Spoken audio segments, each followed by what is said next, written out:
Are we on? Hey everybody, it's Eric. We are starting a little bit early, well, 30 seconds early to allow people to get into the broadcast. So we're just gonna let people log in and get associated, and then I'll begin properly in another couple of seconds here.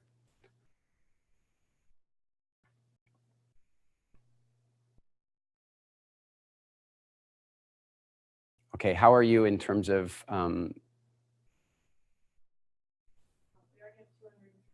logging in is going? So the logins are going smooth. We're gonna start really like within about 30 seconds. I think I'll drink a little water first.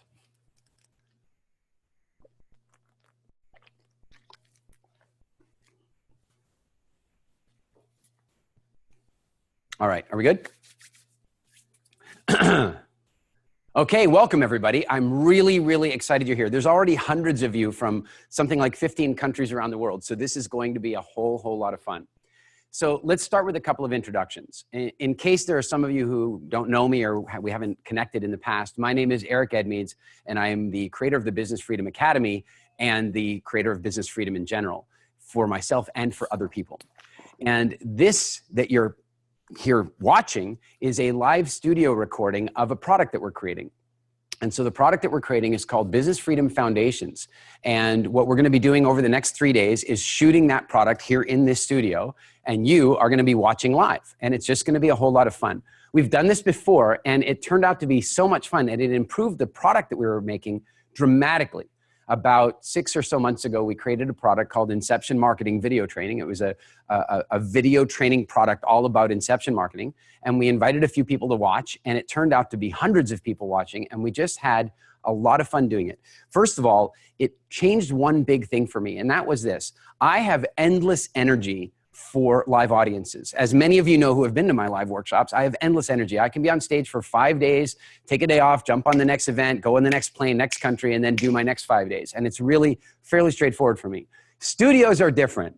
Many times I've gone into the studio. For those of you who are familiar with Business Freedom or maybe WildFit, you'll know that I had to go into the studio and record, like in the case of WildFit, 3 full months of video content. In the case of the Business Freedom 365 program, I had to shoot a year's worth of content in the studio to soulless cameras and hot lights and all this kind of stuff. And we found that by bringing people in to watch live, it changed the whole dynamic for me. It changed the whole energy. And so I really enjoyed doing that. And I think we'll probably end up doing this a couple, 3 or 4 times a year from now on, because whenever we create a product, it seems to be a much better way to create it. On top of that, not only is it more fun for me, but there's another aspect that's really interesting, and that is this, that it improves the product. It improves the product because we get continuity notes, we get questions, we get all kinds of comments from people, and that really helps a great deal. So let's talk a little bit about what the next 3 days holds for you. And the first thing is that this is absolutely free. You've not been charged to be here, and you won't be charged to be here. This is a gift that we're giving to you in return for the gift you're giving us back, which is being our audience and helping us make this product even better. So over the next 3 days, we're going to be going through this product called Business Freedom Foundations, and I'll give you a preview of what you can expect. In Module 1, we're going to be talking about what business freedom is. We're going to discuss the fact that there are 2 types of business freedom, and then you're going to give some thought to which type of business freedom you like, which one you like the most, which one you're most interested in. In Module 2, we're going to talk about why we want business freedom, what business freedom is in terms of our life, not so much the straight definition, but how it impacts you. In other words, what would it be like in your life to have a business that operated so smoothly that you could spend as much time with your family as you wanted to, that you could travel whenever you wanted to, that you had the financial abundance that entrepreneurship is really supposed to be about. So we're going to get into the reasons why to get business freedom. In Module 3, we're going to move into the logistical setup of foundations to create business freedom. So in Module 3, we're going to talk about a really fabulous way of setting up your company and planning in advance, a graphical way of doing a business plan that's going to really help you to understand how to create business freedom in your life. Fabulous module. When we get to Module 4, we're going to use that same module that we just created. We're going to use that same role map that we just created, and we're going to go through it from a diagnostic perspective. I'm going to show you how with one piece of paper, you can identify many of the trouble spots in your existing business or potential trouble spots in your future business. Very powerful section. In Module 5, we're going to be talking about something called mini exits. And mini exits are the small things that you need to stop doing as an entrepreneur, and that maybe many people on your team, either now or in the future, also need to stop doing. It's amazing that we often think that our success in business is determined by the things we say yes to, but I'll tell you, many times it's determined by the things you say no to. So for example, if you have a business right now, the odds are that there are certain jobs and responsibilities that you've got that you'd rather you didn't. And yet we have to ask ourselves the question, why do you still have them if you'd rather you didn't? And we're going to dive deep into that to go through several parts. We're going to talk about the budgetary realities of moving out of some of those jobs. We're going to talk about the psychological reasons that people don't give up some of the jobs they should be giving up. We're going to talk about how you can make it really easy to train people to take on those jobs, because that's a big issue. When a lot of times I say to people, why are you still doing that job? Oh, I don't have time to train somebody. I'm going to show you how you can make that training almost instant. And then we're going to talk about how to make sure you're getting the right feedback from every single department so that you feel really confident that other people can be doing those jobs for you. And then in Module 6, we're going to be talking about Kaizen systems. In other words, systems for continually improving your business so that not only does it improve to give you business freedom, but that after you're not there anymore, say, for example, you want to take a long vacation, or maybe you just want to stop working entirely, that the business continues to grow and thrive and improve even without you there guiding the process. So that's what we're going to be doing over the course of this program. Depending on time, we might get some bonus content in there as well. We'll see. Now, logistically or schedule-wise, this is the way it's going to work. I'm going to be chatting with you between sections. Then I'm going to say, okay, we're going live with the next section. I'll read out what the section is, and then I'll go into recording mode and I'll record that section. Then when I'm finished with that section, I'll say cut, and then I'll be back talking to you again, and that's where I'll be taking your questions. Please make sure that you send your questions in during the recording instead of waiting until the break, because if you wait till the break, then probably there's a lineup of questions ahead of you, or I don't have any questions because we're waiting for them to come in. So send the questions in early and often. And you can put the questions, Kelsey, they can put the questions in either the chat or in the Facebook group. Either one is good? Yeah. You can put them in the Facebook group or in the chat. The chat's probably a little bit easier for the team, but put them, because in Facebook, they sometimes get a little bit lost, but it is what it is. And then what else is there? If at any point in time you feel like there was something that wasn't quite said properly, or there was a continuity issue or what have you, put a note in there. I'll give you an example. When we were doing the Inception marketing video training, I was using a whiteboard and I was writing down step 1, step 2, step 3, step 4, step 5, and I went from step 5 to step 7. And I didn't notice that. And somebody wrote in the chat, whoa, whoa, whoa, stop, stop, stop. You missed step 6. Now, first of all, very helpful that somebody spotted that. Secondly, though, it created a problem. And that was, I was writing on a piece of paper and I went from step 5 to step 7. Now, the trouble is, from a continuity perspective, I couldn't recreate the board exactly the way I'd written it before. So if I rewrote it, it would be obvious to people watching the program later that there'd been some kind of a change. So I was sitting there going, what am I going to do? What am I going to do? Then someone in the crowd wrote, a few people in the crowd wrote, why don't you just use a razor and slit the paper so that the 7 is taken off and you can just put the 6 on the paper underneath. I mean, I know it's so simple, right? But sometimes when you're in the heart of it, you just can't think that straight. But because we had a live studio audience, they were able to do it, save the product. So absolutely feel free to be part of the crew. If you see something that needs to be improved or what have you, feel free to share it with the team. And if they think it's important enough, they'll make sure they share it with me as well. So what else is there? We will likely take a couple of breaks. We're shooting now for 3 hours, so we'll probably take a break either on the hour or maybe once at the 1.5 hour mark. That's just a little bio break for me, but it'll equally give you a chance to go off and have a bio break as well.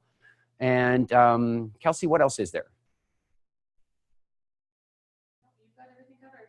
I think that's it. I think that's it. So with that said, I want to, first of all, I want to thank you guys for being here. I really do appreciate it. It has completely changed the game for me around shooting studio products. It's really, really helped a great deal. And so I appreciate your being here. And I will tell you this, from a, just from a straight up delivery perspective, you will be glad that you came. I mean that. The content we're talking about here is foundational. In fact, this program here, you know, of all the stuff that I teach all around the world about business, all kinds of different things, if I could only pick one section, if I could only pick one thing to go back and teach me at 19, it would be this stuff in the Business Freedom Foundations, because everything else is built upon what we're going to do for the next 3 days.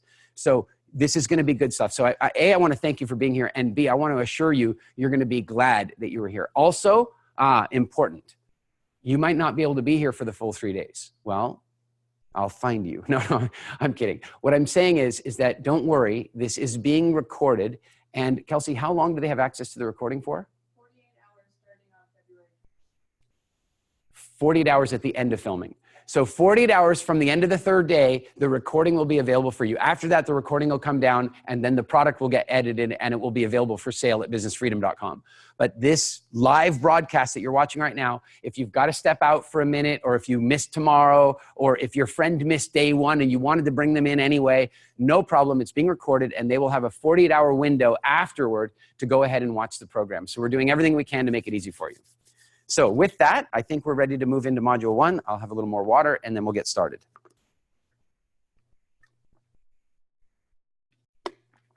Okay.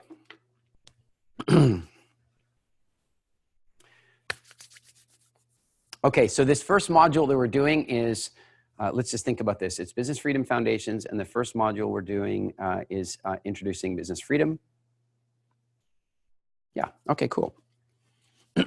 So guys, one more thing. For those of you who are here for the Inception Marketing one, back then we had a camera for shooting the product and then we had a separate web camera that I was looking to. So I would switch out and go, okay guys, but in this case here at Genius Network, they have a really great system set up. So we're actually using the same camera. So I'll be speaking to the same camera the whole time. So here we go.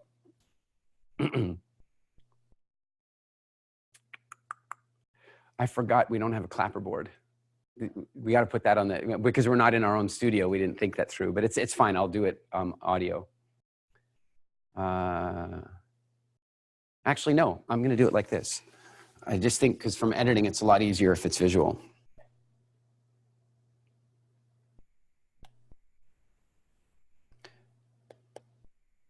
Okay, so I'm just setting up a,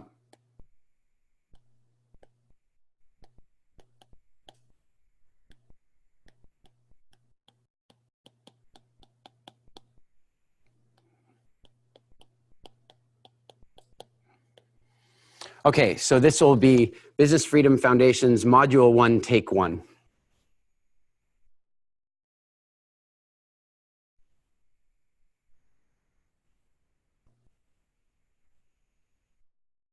Okay, there we go.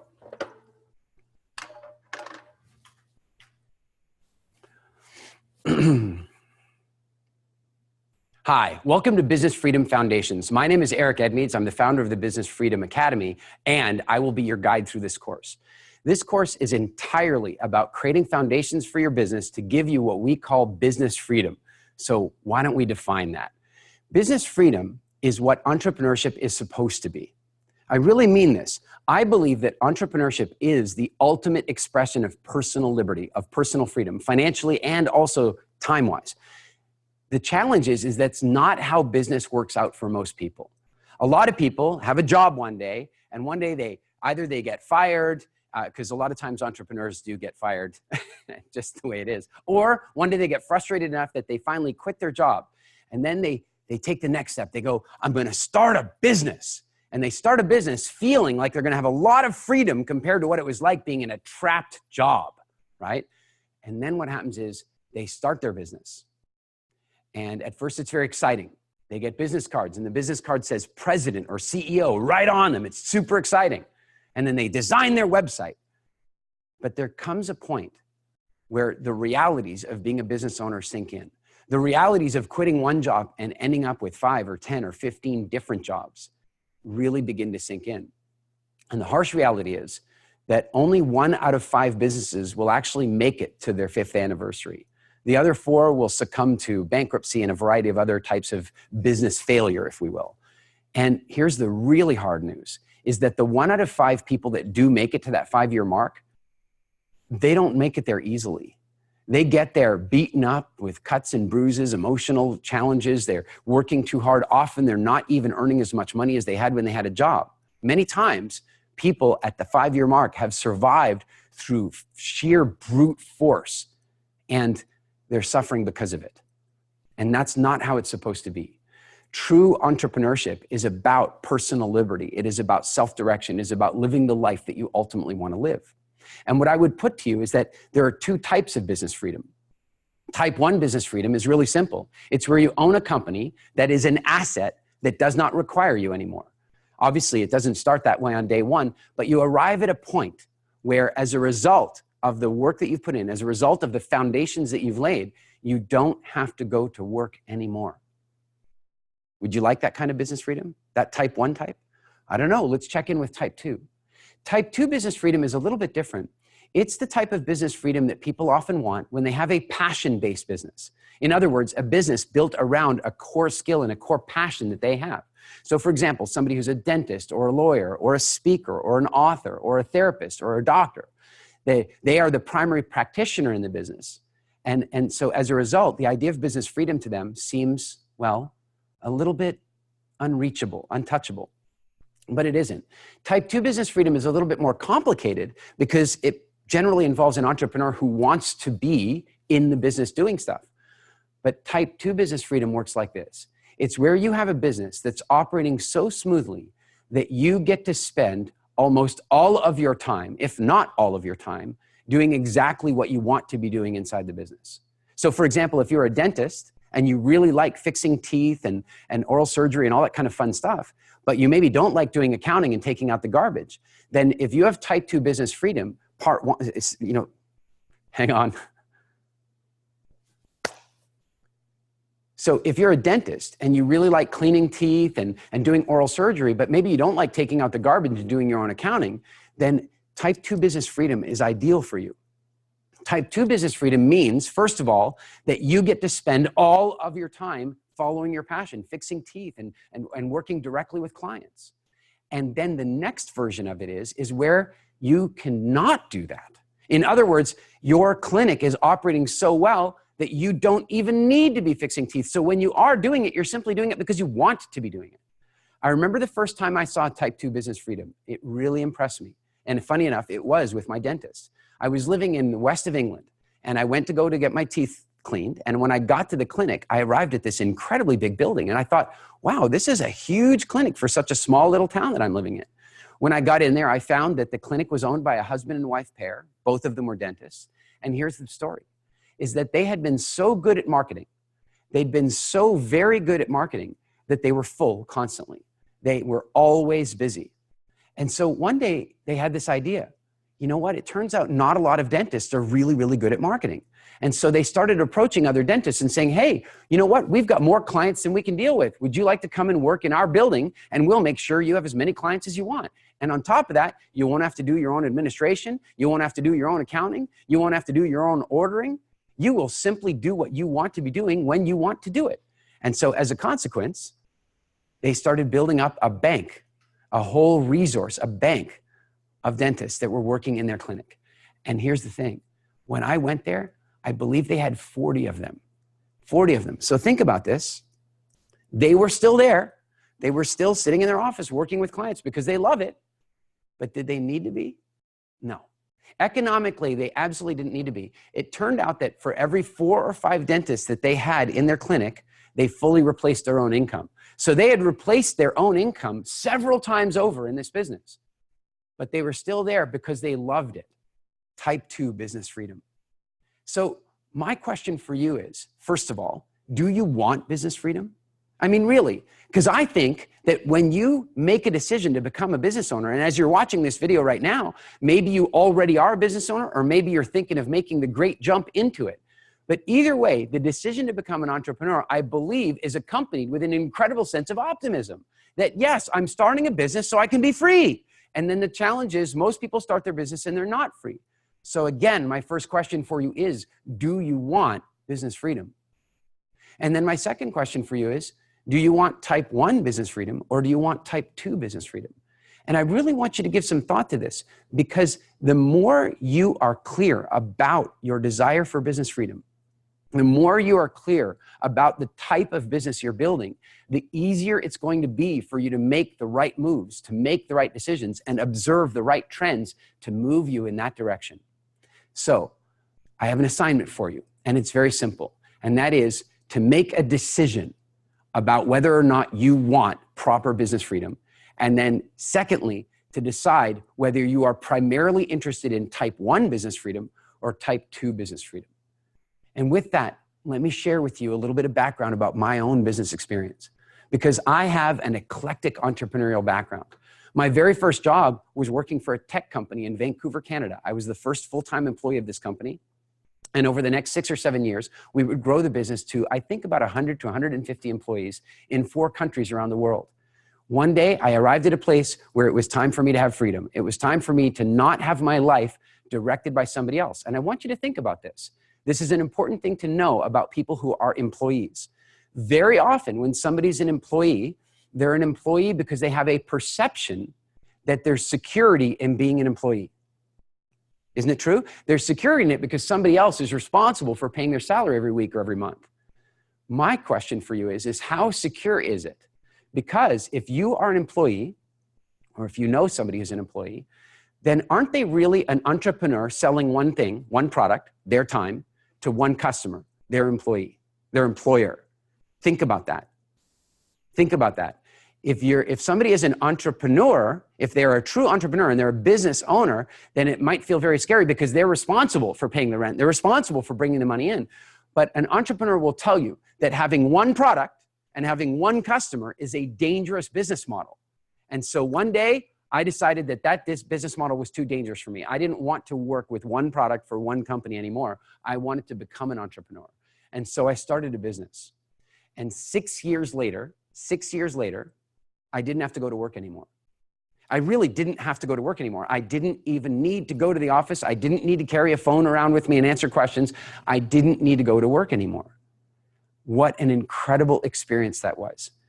It was a similar thing to walking into my office one day. I remember this distinctly, walking through the warehouse in my company in England, and I saw somebody that I didn't know. And so I asked the warehouse manager, I said, who is that? And they go, oh, that's the new person we hired. Yeah, business freedom is when your business begins to grow organically, begins to have a life of its own, and becomes a valuable and appreciating asset that you own and that you don't have to operate. And after 6 years, I'd found that. The next time I started a business, I started a very similar business in a different industry, and 18 months later, I didn't have to go to work anymore.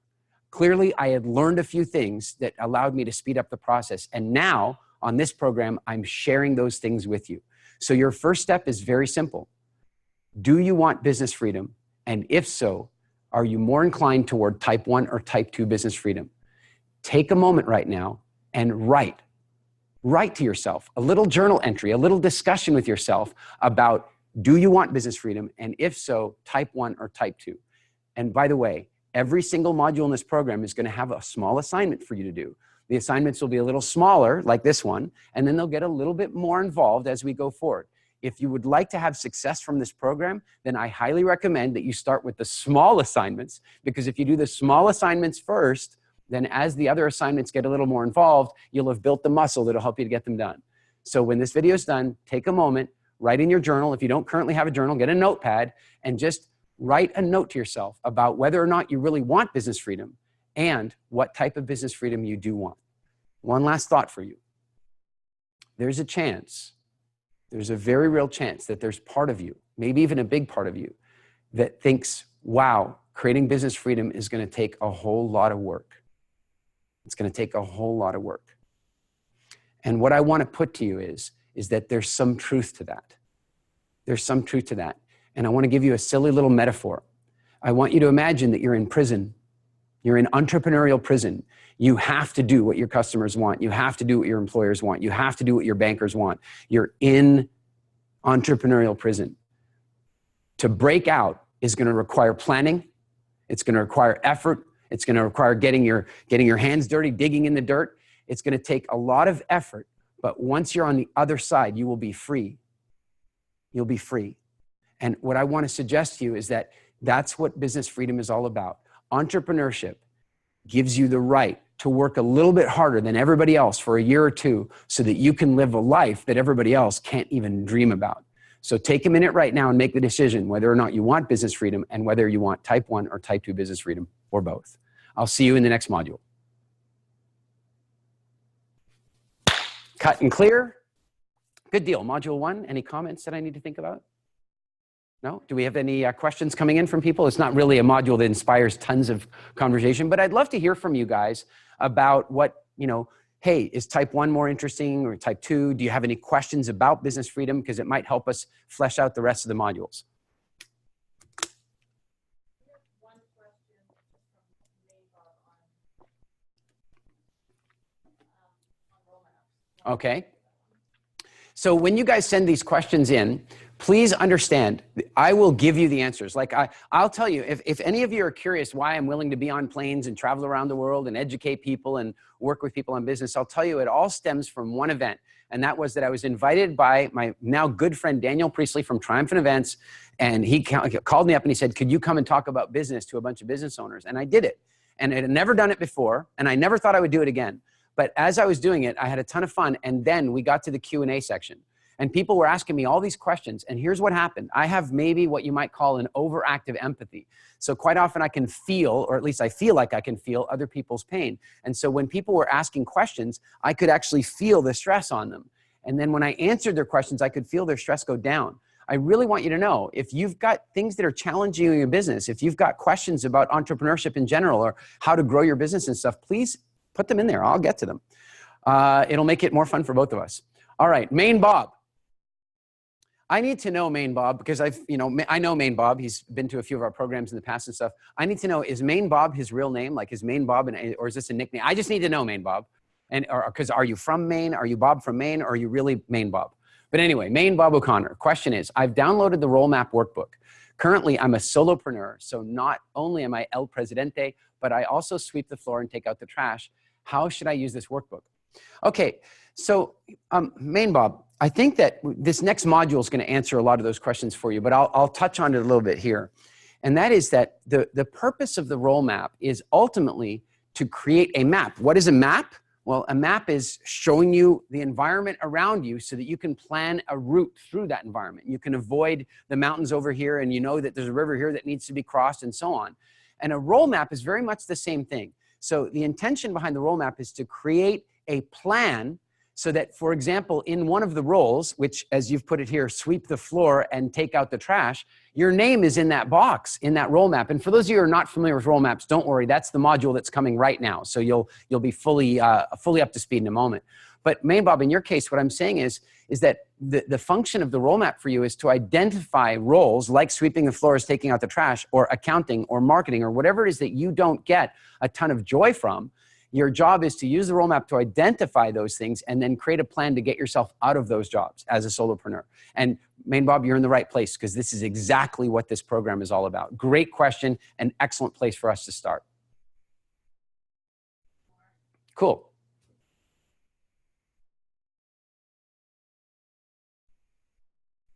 Okay, Lena Pelving. Is it hard to step from type 2 to type 1? Lena, this is a really good question. So very often, matter of fact, for many years when I was first teaching business freedom, I didn't make a distinction between type 1 and type 2. Because frankly, I'd never had a type 2 business. I'd only ever had type 1 businesses where my passion was about business itself and not necessarily about the product or not necessarily about the service. So I was able to build a business and then I was able to step out of it and the business could continue to run. Now, that's type 1.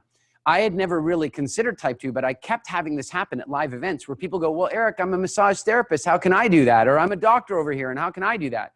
And at first, I didn't really particularly have an answer until one day, the story of the Houstons, my dentist popped back in my head, and I was like, oh my God, it can be done in type 2. And then another miraculous thing happened, and that was that I started this business, Business Freedom Academy, and I also started WildFit, for those of you who are familiar with WildFit. And both of those are passion-based businesses, something that I'm deeply passionate about, that I have core skills in, and so right now those businesses are quite dependent upon me. So Lena, the question you're asking is, how would I eventually move, say, the Business Freedom Academy from being a type 2 to a type 1? Well, I'll give you a clue to this, that my wife, she thinks in terms of leverage. She's very sharp in the way she looks at business. Where I'm always coming up with new ideas, she's always saying, how can we maximize the contribution of each idea? And so years ago, when we were teaching our Business Freedom Experience, our flagship business school program, I was teaching it, and we were teaching it all over the world. And my wife was like, hey, you know what? We're going to want to have a baby one of these days, and we're going to have to cut the travel down a little bit. And at the same time, we need to get you out to more people. We got to get your message out to more people. How can we accomplish both things? Well, it was very simple. She went out and hired a camera crew and a bunch of studio equipment, and then locked me in a studio with water and said, record. I'm kidding. It wasn't quite as strict as that. But the point is that I walked into this room and I recorded the Business Freedom Education Program as a program back then called the Business Freedom Challenge, a 90-day business freedom. We don't offer that program anymore, but back then we did, and thousands of people interacted with that program all around the world without having to come to a live event. So that was the first step in me moving toward a more type 2 type of business freedom, where more clients have gone through our business freedom trainings and never met me than clients that have gone through the trainings and met me. That's a good step forward in terms of developing a type 2 type of business freedom. But now the question, Lena, is that you're asking is how would I transition to a full type 1 where I no longer could be involved at all? So I think that here's a neat way to look at it. You might be familiar with Anthony Robbins.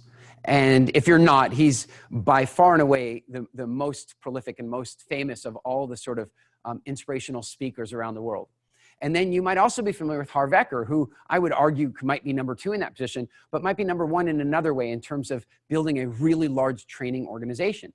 There are differences in the way they built their businesses. Tony Robbins' business, at least his speaking business, because of course he has tons of other successful entrepreneurial ventures that are more like type 1 business freedom. But in his speaking business, he doesn't even have type 2 business freedom. He doesn't even have that. He doesn't even have the most basic level of business freedom in that business. He has a little bit of it with his life mastery programs, because those are video based and people can go and do them and Tony doesn't have to be there. But his big live events, if he's not there, people complain. It's built around him. In fact, he even told me once that his insurance company had told him he couldn't fly helicopters anymore because ultimately he was too integral to the business to be putting himself in any kind of danger. So that's interesting. Harv Eker, on the other hand, he built a business where, in fact, I met Harv in a grocery store in Turks and Caicos where we were living. And he and I, this is many years ago, and he and I had a great conversation. And he actually asked me to come and teach his Millionaire Mind intensive programs, because what he was doing was extracting himself from the programs and training other people to teach them, right? Moving toward type 2 business freedom. In the end, I didn't do that because, I just wanted to do other things with my life, but I was really fascinated by watching the model. In the end, really good friends of mine, Marcus de Maria and Mac Attram and others, ended up being trained by Harv to teach the Millionaire Mind Intensive and then traveled all around the world teaching them. So now there are thousands of people all over the world that are interacting with Harv's content, but he's not there. He moved toward type 2, and how he eventually transitioned to type 1 is he sold the business entirely, which is like the ultimate type 1 business freedom, because, hey, you built up this business and one day you sold it, turned it into cash, and you had real full freedom. The key, Lena, though, is that in type 2 business freedom, the trap is that you love doing what you love doing so much that you're tempted to keep doing it. Does it make sense? So what we want to do is build the business so it's not dependent upon us doing the thing we're doing. That's the first stage, is get to the point where it's not dependent upon it. I learned this lesson from one of my first business mentors. He owned the largest securities training firm in Western Canada, a stockbrokering company, right? Stocks and bonds and stock markets and stuff.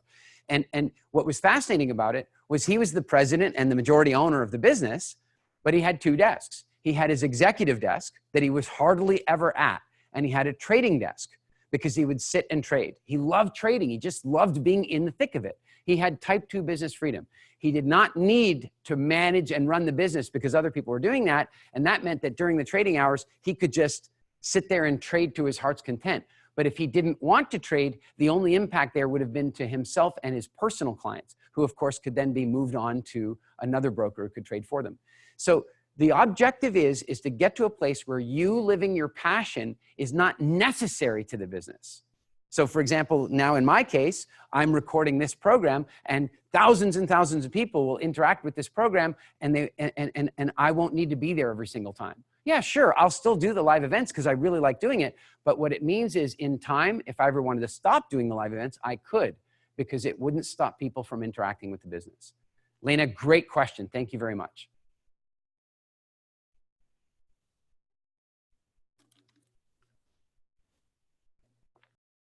Mac. Okay, Mac says, can I please reiterate the difference between the financial freedom and Mac, I'll just be clear, business freedom types.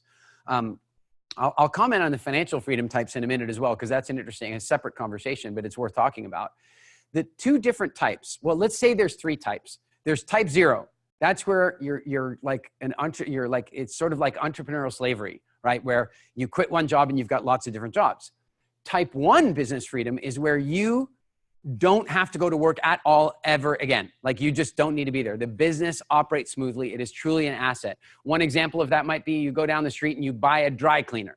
You go buy a dry cleaner, you help them with their marketing, you clean the system up, you make sure it's operating smoothly, and then you hire a good manager, and then you leave. And the dry cleaner continues being a dry cleaner whether you are there or not. That's type 1 business freedom. You basically get to a place where you build a business that you don't need to be at. The way Tony Robbins describes it, he says the difference between a business owner and a business operator, right? That's what you're looking at. We don't need an MBA, we need an MBO, right? You want to have a master's in business ownership, which is a different thing. So type 1 is where you have a business that is a standalone asset that operates smoothly, that does what it's meant to do, and you don't need to be there.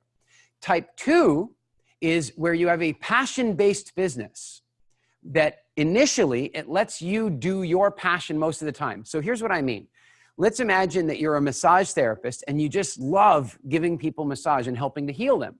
But the problem is that you also have to, review the leases, and you got to buy the supplies, and you got to train the receptionist, and you got to do the marketing, and you got to handle the sales and all that kind of stuff. So that means that either you're cutting into your massage time that you really love, or you're working extra hours away from your family, which is the more common problem.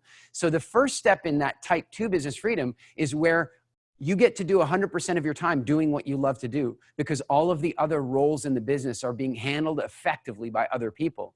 And then you want to transition that to full-on type 2 business freedom, where you don't even have to be doing your passion, because in the example of the massage therapist, you might have 10 other therapists that are working in your clinic. And so if you ever want to take a month of vacation off, it has no relevance. It doesn't hurt you at all because you have proper type 2 business freedom. Great question, Mac. I hope that helps. Angelique, is this possible with any kind of business? Well, Angelique, I would say yes. I'm sure there's some examples, like if your business is being a professional blood donor, business freedom is going to be difficult unless you're riling up other people. Yes. I would say to you that this is possible with any kind of business. As yet, I've never had somebody come and bring a business to me that it couldn't be done for. I open the door to the possibility that maybe that could happen. But I'll put it to you in these kind of terms. If you think about, say, for example, being an actor, I mean, that's got to be one of the toughest ones, right? Being an actor, because it's all about you. It's all about you. Well, no, it is absolutely possible as an actor to build a business model wherein acting is one branch of what it is that you're doing, but that what you're really doing is leveraging your identity to create true business freedom. We've seen all kinds of cases now where actors have gone out and started companies using their brand. Kelsey, who's that one, the female one? She started the responsible healthcare company, or health skincare products and all that kind of stuff. Do you know who it is? Is it Jessica Alba or somebody? I think Jessica Alba, for example, leveraged her fame and leveraged her finances and then created a company on her brand, which isn't dependent on her being an actress anymore. And so she's taking her identity and turning it into something else and giving herself business freedom. She may still want to go out and act. She may want to do that, but then she'd have type 2 business freedom because she doesn't have to. So Angelique, I'm up for the challenge. If somebody wants to try and give me businesses where they don't think it's possible, I'm happy to entertain the exercise. But in the meantime, my answer for you is, I believe so.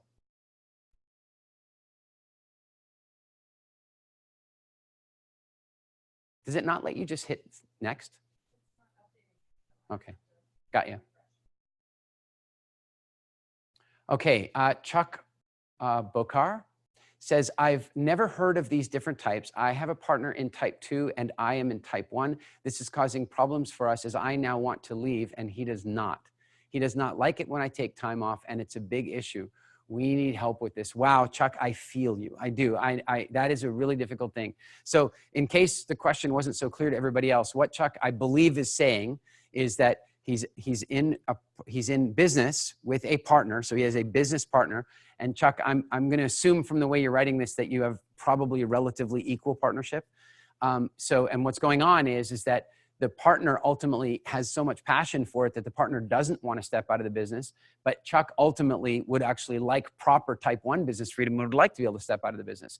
And of course, that's causing a quote fairness problem, because the partner who's in it for the passion, who wants to keep doing it, is like, well, if I'm here, why are you not here? So Chuck, the first thing I would suggest to you is that there's a very simple economic thing that you might be able to do to fix this. And that is that you differentiate your income based on time investment and profit sharing. So for example, what I'm saying is that you should be earning an income for the active work that you're doing. Both of you should. And then separately, you should have a system for profit distributions in the business as well. And so what that would do is create a circumstance where you would then be able to go to your partner and say, for example, let's say that you're paying yourself $100,000 a year to do your job, and he's paying himself $100,000, or the company's paying you each $100,000 a year to work to do your jobs. It's very fair and equal. And then let's say the company also is paying you, $100,000 each a year in profit distribution. Really nice situation. Good, done. Now you can go to your partner and say, listen, this is not really my passion. I really want to help us build a business. I still want to be on the board. I still want to be involved in strategy and big thinking stuff, but I don't want to be here every day in the doing of it. So I would like to forego my salary.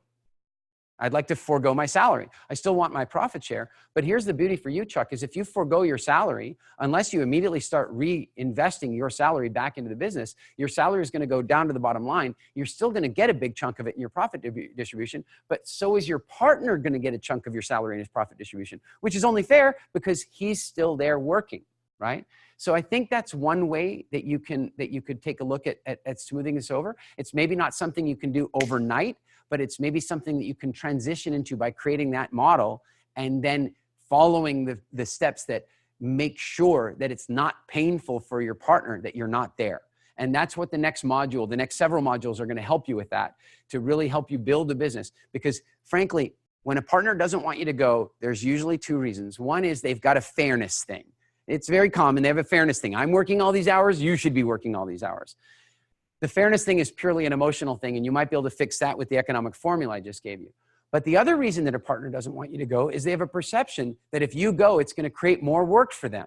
Well, if you can set the business up and really demonstrate to your partner that you going is not going to create more work for them, then it's going to be even easier for your partner to contemplate your departure at that point. So great question, Chuck. Really thought-provoking. I hope that helped.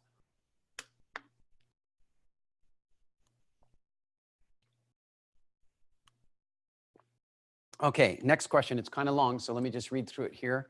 This is from Thomas. How do you start a business when you have very limited extra money? Let's say you have to buy some machinery to start building your products, but you don't have enough capital to buy it.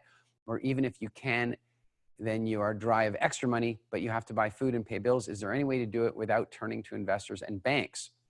Well, I probably would need to have a little bit more information to be able to really answer that question properly, because it's quite a unique and specific question. But here are some guidelines that I offer you. The first thing is that generally speaking, I really believe that people should be, the first way that people should be looking for money is by generating value.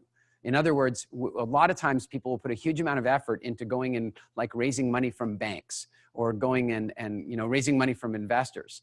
And the challenge with that is that, well, frankly, the amount of effort involved in getting grants or getting loans or getting funding from investors, if you really think about it, a lot of times if you put that effort into the core business, you would have made that money back anyway. And this really happened to me once, Thomas. I got to tell you, I was working in my business in England and I really wanted to grow aggressively. And because I wanted to grow aggressively, I decided to seek outside funding. And so I found out that in the United Kingdom, there was a program through the DTI, the Department of Trade and Industry, that would allow even a young entrepreneur without a lot of credit rating to take out a government-backed loan. And so I went to a bank that could make this happen for us. And I got to that bank and made the application through. And of course, because it's government backed, the loan was guaranteed. And so we got a loan, and the loan was for £250,000. This is back when pounds were really heavy. Like they were like almost $2 to the pound at that stage. So we borrowed this money. But then the bank said to me, well, do you want all the money right now, or do you want to take it down in a drawdown? And I quickly did the math, and I thought, well, I know I don't, because I had good cash flow forecasting, I knew I didn't need all of the money now. I needed about 100,000 of it now to begin the expansion. But then in February, I was going to need the balance of it. But I didn't want to pay interest on all that money up until February. And so I said, no. I said, I'll take this now, and I'll take the balance in February. And they said, yeah, that's no problem. So I took the money, we hired all the people, we invested heavily in infrastructure and all kinds of great stuff. And then in January, we sent a note back to the bank, and we said, hey, you know, we need to draw down the second part of the loan. And they said, yeah, no problem. We'll be back to you tomorrow. Tomorrow came and went. Okay, we call them. What's going on? Oh, there's just a little paperwork problem. You know, February came and went, and now we're into March. And now we're having a major cash flow problem because we'd hired people knowing that we had the money coming to pay their salaries. March came and went with no money. And now I'm having to lay people off, and I'm screaming at the bank. I'm writing letters to the local government. I'm writing letters to the Department of Trade and Industry. What's going on? And some bureaucrat had lost our file, and they just simply didn't admit it to us. And it took them 6 months to find it. And by the end of that 6 months, when they finally gave us the balance of the money, we simply used the money to dig out of the hole they'd created us. And I kid you not, a year later, our business was no bigger than it was before, and now had £250,000 worth of debt because we were using other people's money. So I have decided in my life to be a whole lot more independent for the most part financially when I grow a business. And I really prefer to try to get the money organically inside the company. That said, you're talking about some machinery that might be necessary to begin building the product. You may not have any products or services that you can use to make money right away. Okay, so then what are your options in getting that machinery in? Well, you know, the obvious things are you can go out and borrow money, you can get a loan, you can turn to investors, but you said, hey, I want to try to avoid the investors and banks and such.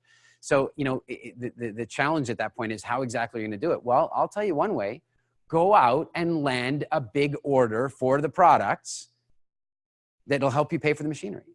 Like again, because I don't know your industry, I don't know how practical this is, but that's how I would begin to think. I'd be looking at this going, hey, we need this piece of machinery. Who do I know is going to need this product first? I'd go to one of my top clients and I'd say, hey, listen, we've got this, we're going to be buying this new piece of machinery that can make this product that you need. And when we finally make the product, they're going to cost you $28 each. But because if you come in now with a bulk order that's going to help us buy the machinery, I'll give them to you at $18 each. And I'll let you keep that price for a year just for helping us get the machinery in the first place. So maybe there's a bit of a wheeling and dealing mechanism you can do in there to go out and pre-sell the product that can help you to pay for the machinery and then not end up being burdened by a loan. So Thomas, I hope that helps. It's like I said, there's a bit of a generic answer to a pretty specific question. I hope it's helpful. Lucy, can I get business freedom doing direct sales?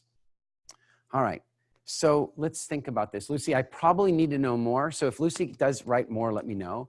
But here's the thing. Are you, when you say direct sales, do you mean like you are a salesperson working for somebody else? Or are you, for example, doing direct sales working in a network marketing environment? It's difficult for me to answer the question if I don't know that little bit of that little bit of background. I'll try and answer it anyway. And if you do add any comments in, the team will let me know.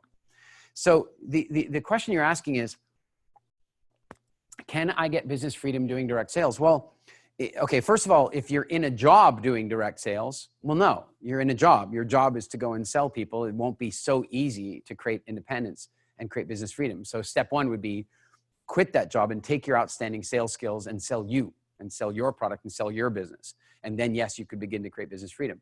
If, on the other hand, you're talking about, say, a network marketing type environment, where you've got a company that's creating the product and the marketing materials for you, and all you're doing is, say, network marketing and doing direct sales like that, then yes, absolutely that you can build business freedom. There's no question about it.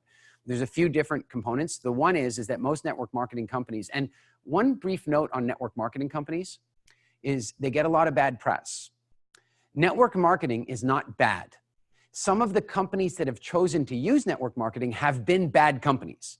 And they've chosen to use network marketing because it's incredibly effective. And so anything that's incredibly effective often attracts charlatans and dirtbags. And so unfortunately, there's been a lot of that in the network marketing business. But network marketing as a system is not inherently bad. So if you're in a network and marketing environment, it means you have a company that's creating the product for you, they're doing the research, they're creating the marketing. And so a lot of the jobs are kind of being handled for you and you're left with selling. So then you have two ways that you can stimulate a version of business freedom for yourself. The one is that you build up a really good, what they call in network marketing, a downline, where you've got a lot of people that you've recruited and they're out there selling and you're making commissions from their work. But the other way to do it is to actually build a team, not simply a downline, but rather than recruiting people to be part of the downline, you create your own company. Maybe you incorporate a small company or partnership and invite people to be part of your partnership. So instead of pushing them into your downline, you build a business with them. You build a business with them and then that business builds a downline. And so eventually one day you might be able to step out of that business because the team that you've recruited to create that business is still there running that business and you're taking profit disbursements and that sort of stuff. So without knowing more, Lucy, that's my initial answer for you. Okay, we're gonna move into the next module. I'm gonna drink a little bit of water. And this next module we're gonna talk about is why business freedom. I have one small technical thing I need to resolve.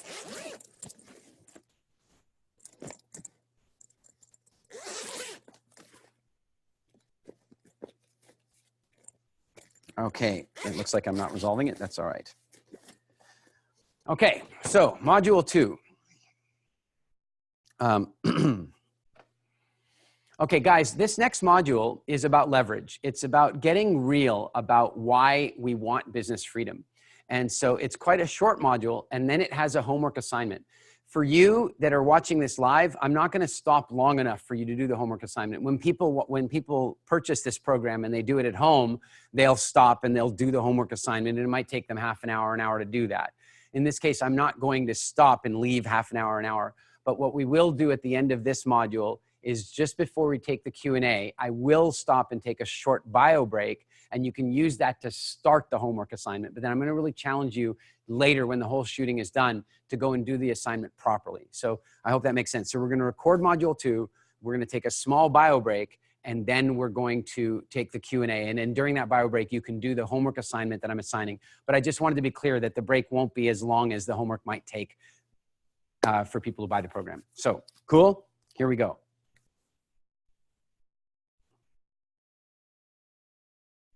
All right. Hi, welcome back. This is Eric Edmeades, and you are in Module 2 of Business Freedom Foundations. And now we're going to talk about why. No, really, why? Why do you want business freedom?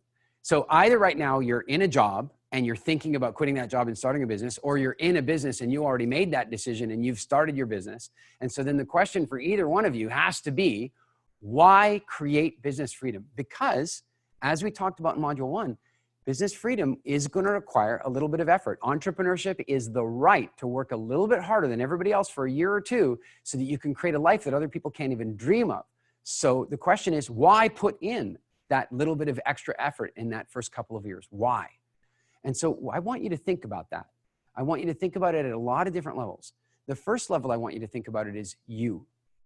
You personally. How does it impact you to have proper business freedom?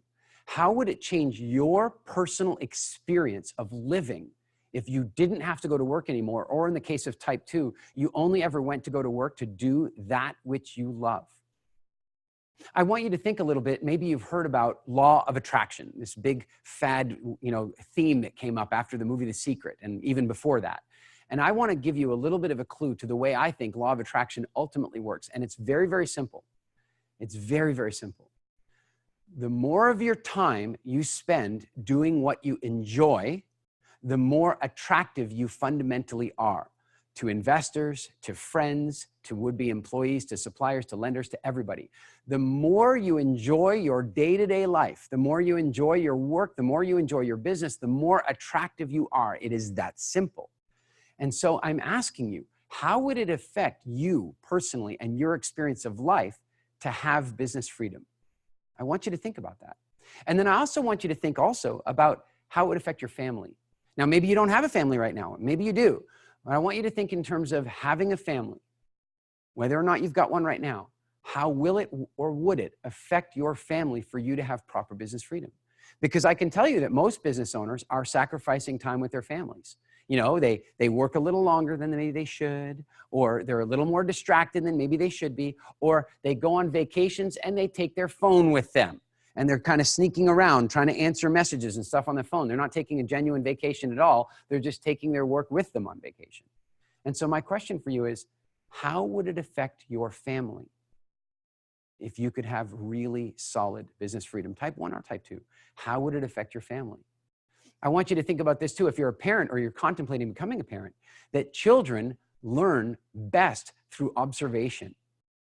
And so how are you teaching them to grow up based on the way you're running your business right now? And how might that change with full business freedom? What kind of activities would you take on? What kind of hobbies would you take on? What kind of things would you do with your family?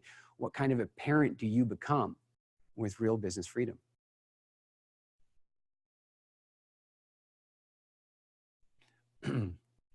I also want you to think about your community.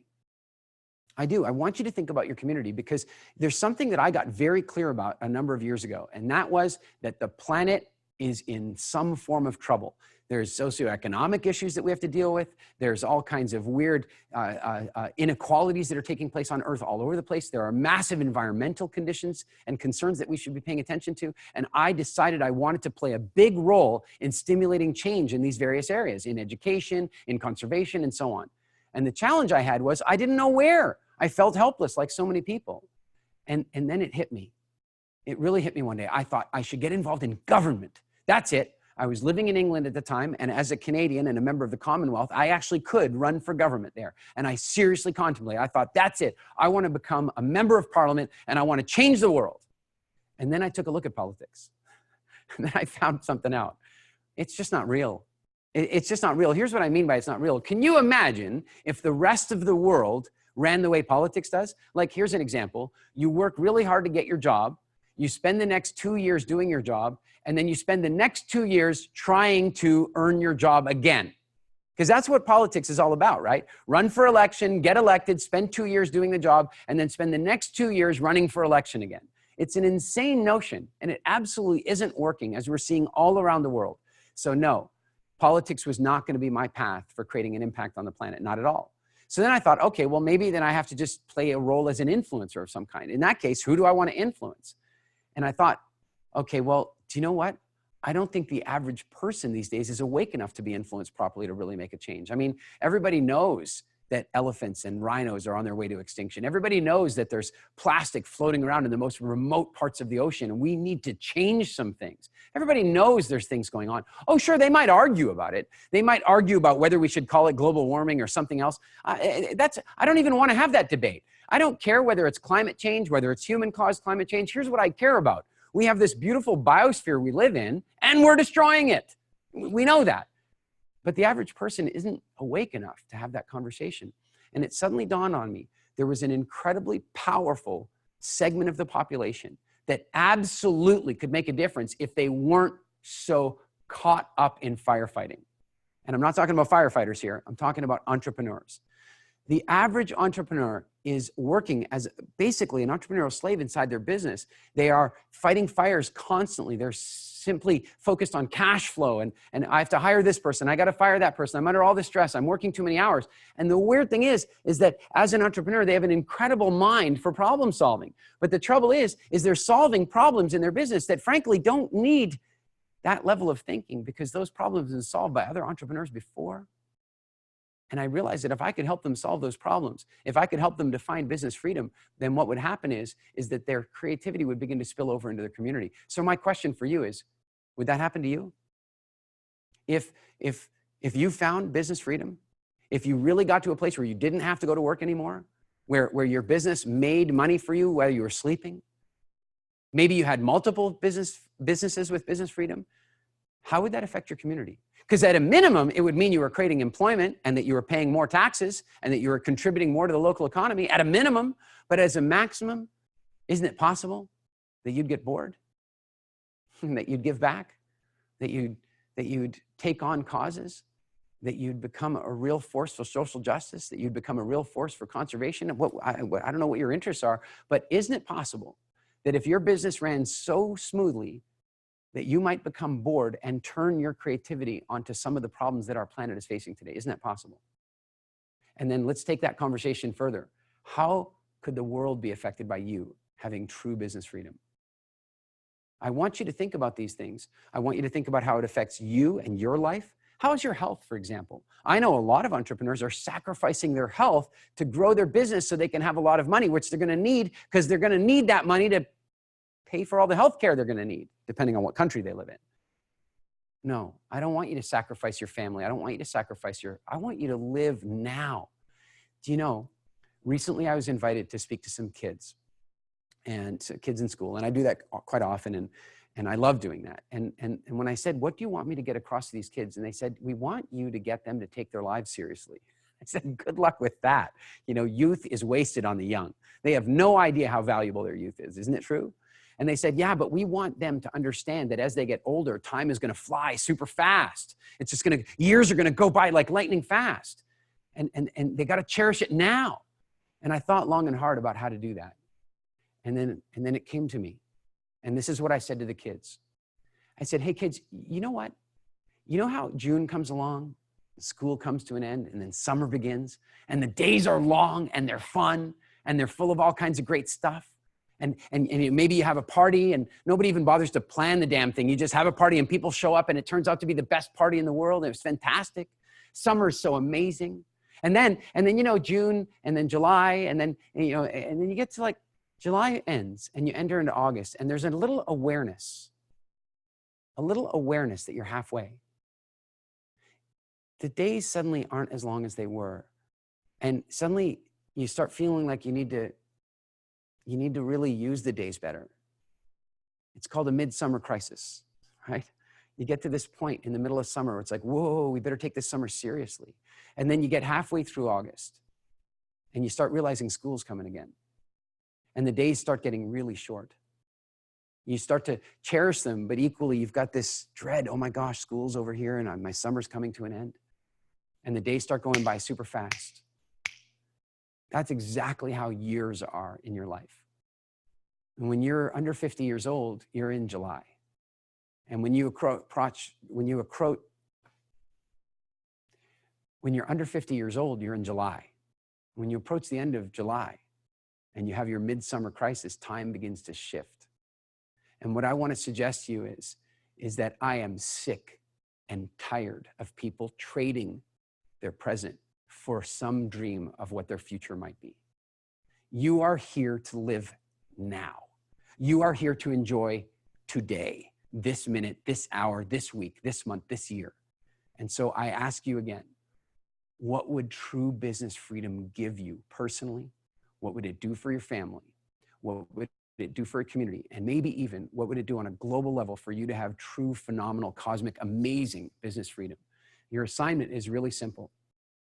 It's something that we call a future journal. It's really, really fun. I've been doing this for years upon years. And all I want you to do is take out a piece of paper and write at the top a date 3 years from now or 5 years from now, whatever feels right for you. And then you're going to write a journal entry based on that time frame. All right. So you're going to say, hey, journal, I'm writing. It's 5 years in the future. Although you won't write it like that. You'll say, wow, it's been 5 years since I made the decision to have business freedom. It's been 5 years since I made that decision. And wow, are things different. I've done this. I've traveled to this place. I've traveled the world. I've turned my health around. My family is super functional. I'm so proud of my kids. I'm just so impressed. Our business continues to grow. And plus, we started this whole campaign and we're removing plastics from the ocean. Whatever it is for you, I want you to write the most compelling, the most amazing version of your future with true business freedom. And I want you to write it down and I want you to keep it, because any day that you're feeling a little down, because we all have that, I want you to pick up that piece of paper and remind yourself of the treasure on the map that we're about to build. So that's your homework assignment. Take out a piece of paper and write a future journal entry, either 3 years out or 5 years out, whichever is more compelling for you. Go ahead and do that assignment now before you begin the next module. Don't even start the next module until you've done that assignment. Because I'll tell you something, if you do that assignment properly, it's going to bring up some excitement for you. It's going to bring up some enthusiasm. It might even bring up some doubts, all good for you to know, because when we go into the next module, it's going to be really powerful that you've done that exercise to help fuel the next step. So go ahead and get your homework assignment done right now before you begin the next module, and I'll see you in the next module. Cut and clear. Okay, guys, we're going to have, it is 11 o'clock-ish. Yes, it's 5 after 11. We're going to take about 6-minute bio break. So you can go ahead and have a quick bio break, and then we'll be resuming again with Q&A and in about 6 minutes. So if you've got any questions about what we've done so far, go ahead and pop them in, or any questions at all about anything, go ahead and pop those in, and I'll see you back here in 5 or 6 minutes. Cool? All right, bio break begins.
Hey guys, we're back. All right. So we've got questions coming up on the screen for me now, but before we get to the questions, I want to do a quick poll. We were just having a chat here about whether people were more interested in type 1 business freedom or type 2 business freedom. I'm really curious. And you know what we'll do even in this poll is we will do our first giveaway. That's what we'll do. So here's what we're going to do. We're going to do our first giveaway. And what should we do for the first giveaway? Why don't we give this program away? Okay, so this program we'll give away. You can either give it to a friend or sell it or keep it for yourself or whatever. This program, the Business Freedom Foundation's program, I believe the price point for it's going to be about somewhere between $500 and $700 once it's all edited and completed and packaged and so on, with templates and all the stuff that has to go with it. And we're going to give one away for free right now. Who wants that, by the way? I mean, you're watching it for free. Why would you need that? Well, we'll see. So here's what we're going to do.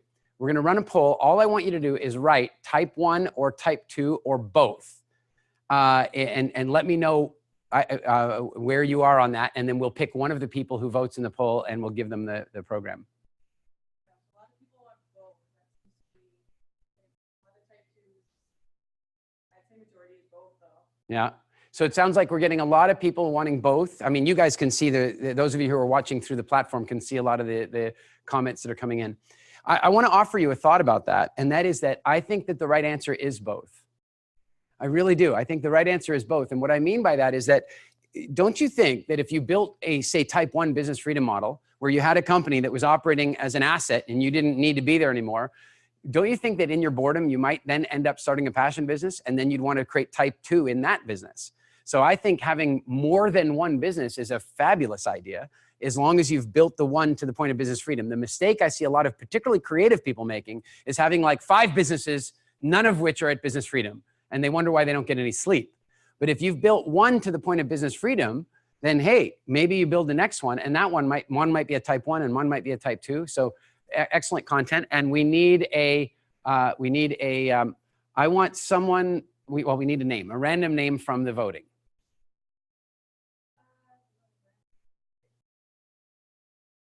No bribing, Kelsey. I saw that. No bribing, Kelsey.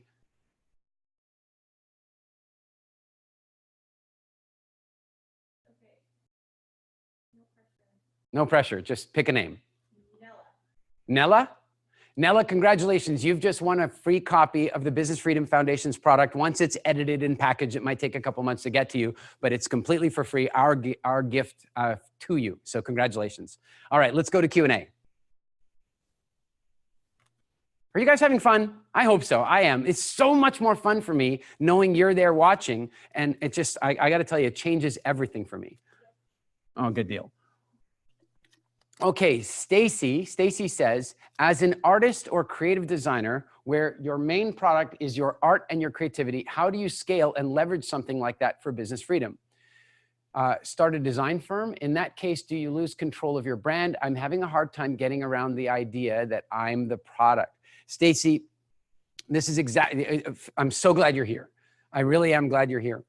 One of the challenges in the world of creativity and artistry is purity. It's a funny thing, but purity becomes this issue. In other words, like I don't want to have my creative spirit like influenced by trying to make money. In other words, I don't want to make art just to make money. I want to make art that speaks to my soul and all that kind of stuff. And that already makes creating business freedom a little bit challenging because there's some of that energy a lot of times in artists and creatives. So the first thing I want to share with you is that I'm a major Beatles fan. I grew up on the Beatles. I'm pretty sure my mom was listening to Here Comes the Sun when she was pregnant with me. I'm certain of it. And so I'm a big Beatles fan. And so of course I've watched lots of their old interviews and all that kind of stuff. And I saw this beautiful interview where Paul McCartney is talking about the misguided idea that people often had that they were like anti-money, anti-capitalist, completely socialist. And he said this, he goes, I don't know where people get this idea about us. He says, I distinctly remember sitting down and turning to John Lennon one day and saying, hey, John, let's write ourselves a swimming pool. Like, I mean, they were writing a song in order to make money to buy a swimming pool. What could be a more capitalistic thought than that? So the first thing is to recognize that it is absolutely okay to make money for adding value into people's lives, whether that value is a direct product you're giving them, a service you're giving them, or it's art, or it's an environment that you're creating around them that's adding a whole lot of value. I'm sure you're already resolved to that, but I thought I should just touch on that. Then the second thing is, all right, now how do you build a business around this where it's really about your art and your creativity? Because if you were to stop making art, there'd be no more product, right? That's really what's going on here. If you stop making art, there'd be no more product. So that is one of the more challenging businesses to create business freedom from. Now, let's talk about a couple things that we can do. The one is, as you've already put it, is what if you started a design firm? Or what if you created like training programs? What if you actually taught people how to do the kind of art and creative design work that you do?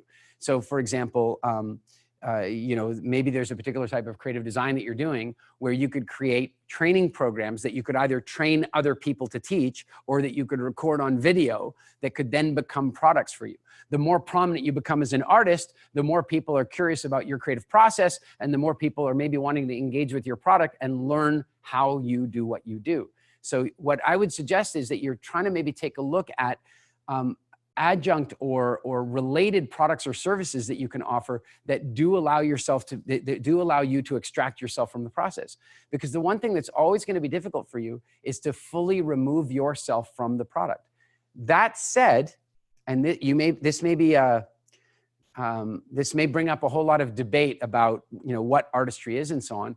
But at this stage of the game, you got to recognize that a lot of times artists have their name on things that they didn't design and that they didn't create. If you look in the film industry, for example, if you see Steven Spielberg as the director of the movie, it's going to be a good movie. He's directing it. It's his art. If you see him as a producer of the movie, it's probably going to be a good movie because he chooses good products and he chooses good stories and so on. If he's an executive producer on the film, who knows? Who knows? Because if he's an EP on the film, then he's really just had his name attached to the film, and they maybe have even paid him a fee to put his name on the film because it's going to help them to sell tickets or help them raise money or whatever the case may be. What I'm getting at is that at those different levels of artistry, there's a different attachment to his brand. So when he's the director, it's very clear he's making the movie. When he's the producer, he's managing the process of making the movie. When he's the executive producer, he's maybe having his name stuck on the movie and he's just using his brand. And that happens quite a lot in the world of artistry. So is it possible that you end up having a group of artists that are working with you that are doing work in your name? Absolutely. And isn't it even possible that you get to a point where you're traveling around the world looking for creative inspiration and just enjoying yourself? You're going off to Bali and looking at creative stuff there. And then you're traveling off to East Africa and looking at the way they use paint and color and all that kind of stuff. And you're off doing that kind of stuff because, hell, it's fun. And that you're feeding information back to your team and they are fulfilling your product, they're fulfilling your service in your name. And it's totally conceivable that you could build something like that. So Stacy, those are some ideas. We could probably go a bit deeper, but I hope that that's a good start. How might business freedom work in the nonprofit world? This is from Peter. Hey, Peter. I know Peter Fosso. Peter and I did a really great interview together in Stockholm some years ago. And Peter, I'm back in Stockholm, by the way, in March, like 14 to 18. So you and I should definitely get together and have a follow-up. So, but anyway, in terms of your question here, how might business freedom work in the nonprofit world? Well, the first thing is, I'm not a big fan of the expression nonprofit. I'm not a big fan of that expression at all. I never liked it. Even as a kid, I remember seeing like nonprofit. And I thought, no, I don't agree with that at all. I might agree with not for profit.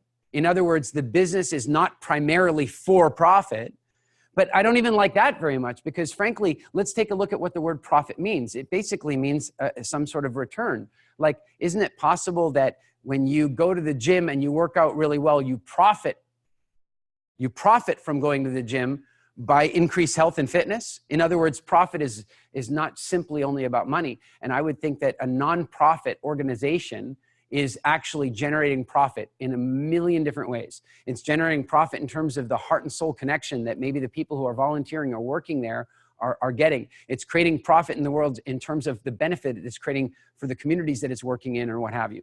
So that's the first thing, is just a frame on the word profit. The second thing is that I believe that the degree to which somebody runs a not-for-profit business differently than a normal business is the degree to which the not-for-profit business is going to fail.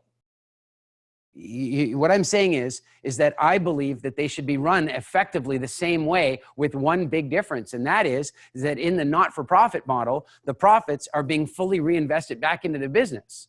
But it should still be run to make a profit. It should still, and maybe that means that sometimes the product you're selling is the feeling good of donating money. If you think about it, when a company, when Virgin, for example, when Virgin Unite goes out and raises money at auctions, or they get people contributing their money, what are they selling? They're selling guilt alleviation sometimes. They're selling feeling good. They're selling all kinds of different things. But at the end of the day, they're running a business.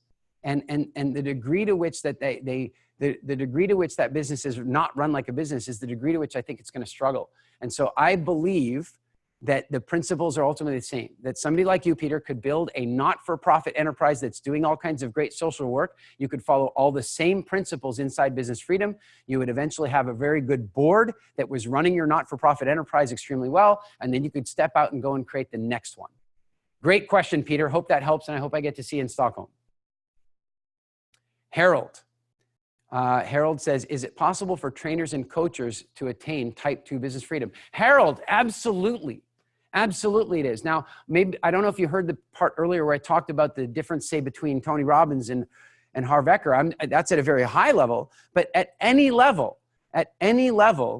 coaches and trainers can create type 2 business freedom by figuring out ways to make it not all about their direct time investment.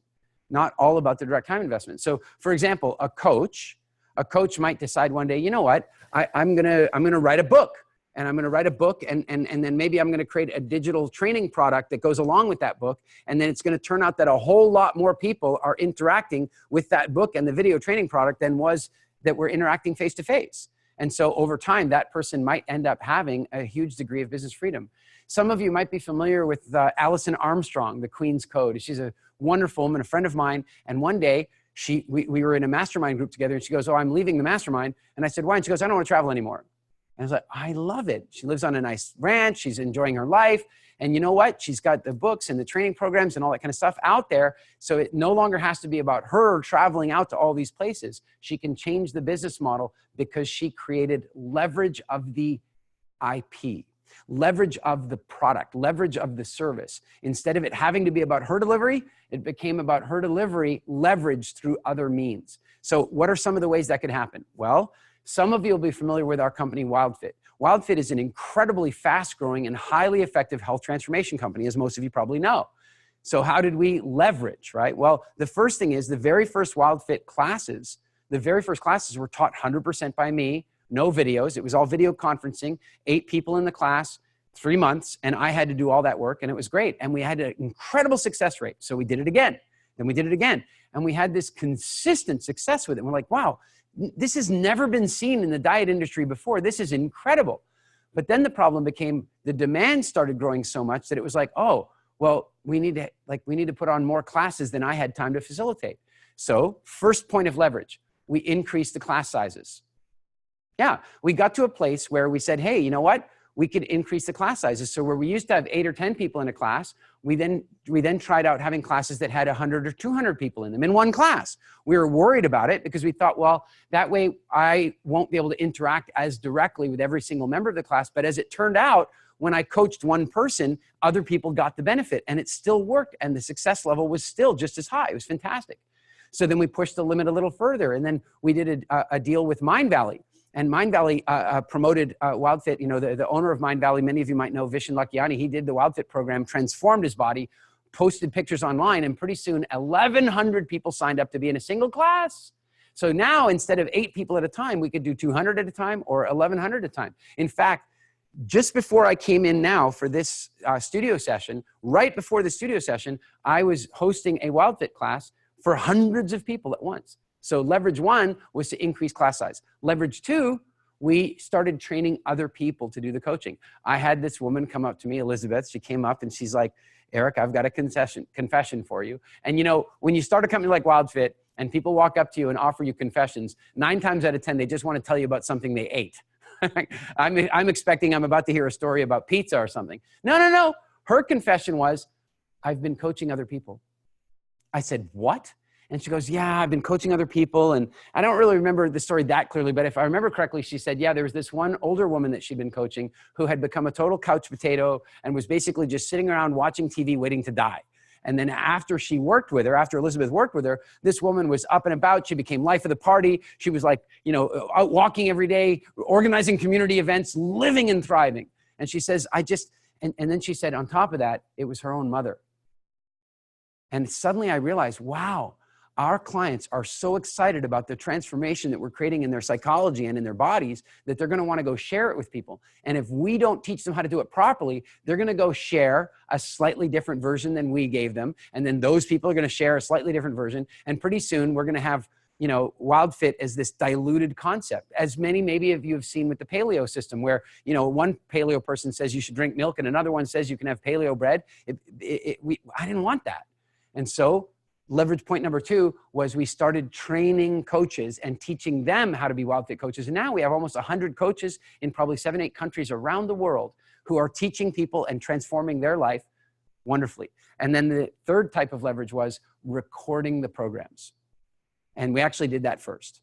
We recorded the programs. I went into the studio, recorded the full WildFit challenge. So to this day, there are many, many people who have gone through the entire WildFit program, Never did they speak with me or any coach. They just watched the videos. They did the program completely on their own. From all over around the world, we have people doing this program, and I didn't need to be there. So in 3 different ways, we started moving me toward proper type 2 freedom. So in WildFit right now, I kind of have the first level of type 2 freedom, and that is that almost everything that I do in WildFit right now is stuff that I really enjoy. Every now and again, I need to be pulled into some administrative stuff, and that's changing every day. So, and then of course, the next level is I don't want WildFit to be dependent upon my existence. I want it to live far longer than me because we have a major food revolution going on at the moment and it has to happen. So it can't be dependent upon me. It can't be limited by me. Harold, great question. I hope that that gives you some inspiration and some strategies. Main Bob says, for the future journal, do you write a new journal entry when you inspired? Or a redo every quarter? Well, Main Bob, I think there's a bit of personal preference involved in that question. What I mean is that I, at different times of my life, have been a serious journaler, and then other times I've been a not so serious journaler, and then other times where I've just like not kept a journal at all for months at a time. I prefer when I'm journaling. I do prefer when I'm journaling all the time. And so when I was journaling frequently, I probably would do a future journal about once a month, but it wouldn't always be about the same thing. So for example, if I was about to step into a time in my life where I was really going to work on some health transformation, then I might do a future journal 1 year out speaking about the health transformation I created, because humans have a really unique skill. I believe that it's unique to the animal kingdom. I can't prove that, but I believe that it is. And that is that humans have the ability to project their consciousness out into the future, into an imagined future, and then remember the past that led to that future, which is actually their future. So in other words, humans can remember the future. I know it's a bit silly, but I want you to think about that. When I ask you to do this future journal, I'm asking you to go out 3 or 5 years into the future and contemplate your life with business freedom. Really contemplate it with business freedom. And then in so contemplating your life, as you do that, then it causes a part of your body to look back and go, well, how did I create this? Oh, I stopped that habit. Oh, you know how I used to be flicking through Facebook for 2 hours every day? I stopped doing that. That's how I created my business freedom. And it's a strange process, but by creating these future journals, you kind of begin to rewrite the way you're going to live your future. So, Main Bob, I would say whenever you feel inspired, future journals can be really, really powerful. This question is from Lee, I believe I'm hoping I'm pronouncing that correctly. Please explain how you see the business systems you teach compared to corporate processes. Is there a difference? I've been in the corporate world many years in different companies, and I've seen how the processes keep the whole thing going. But on the other hand, it is all empty inside without soul or real passion. Okay, Lee, this is a really good question. So when you think about the corporate world, here's a funny thing. Most large corporates are an example of really well-practiced business freedom. If you think about it, if you think about a company like If you think about a company like Google, I mean, I own Google. Okay, I don't own Google, but I own shares in Google. And so I have a form of business freedom because this company operates and it continues to operate well, and I don't have to do anything with it. And that is true of many of the people that have been involved in starting that company and managing it. That what's happened is the company has corporate processes and procedures inside that allow the company to continue to grow and get bigger and bigger. I mean, if they didn't have that stuff, then there would be huge bottlenecks at the top. Right? But because they have those procedures and systems built in, they created a business freedom that allowed the company to grow extremely well. Now, so what are the differences? Well, I would say that the differences are that they're more alike than they're the same. The things that are required to create business freedom are more like corporate business systems than they're different. But you're very right about one thing. And that is that very often what happens with large corporates is they do become soulless. That the procedures simply become procedures for the sake of procedures. In fact, I worked for a guy once, man, I'll tell you, I'm not even sure that he had, okay, I'm sure he had a soul, but at times I really wondered about it because for him, business planning was just like, honestly, people didn't matter to him. They didn't matter at all. They were just, no kidding, they were slots on a spreadsheet in his business plan. He didn't care about them as individual people. It was amazing to me to watch that happen. And so as a result of that, like I remember one day, a mutual friend of ours came to the company and walked up to him. Joe walked up to him and said, hey, you can't treat your people like this. And his answer was, I pay them well enough that I can treat them like I want. I'm not kidding you. You can wonder, you don't have to wonder any longer why I quit that job. There are a lot of reasons. Now, here's the thing. If the primary entrepreneur has that attitude, then the processes and procedures inside are going to be soulless and cold.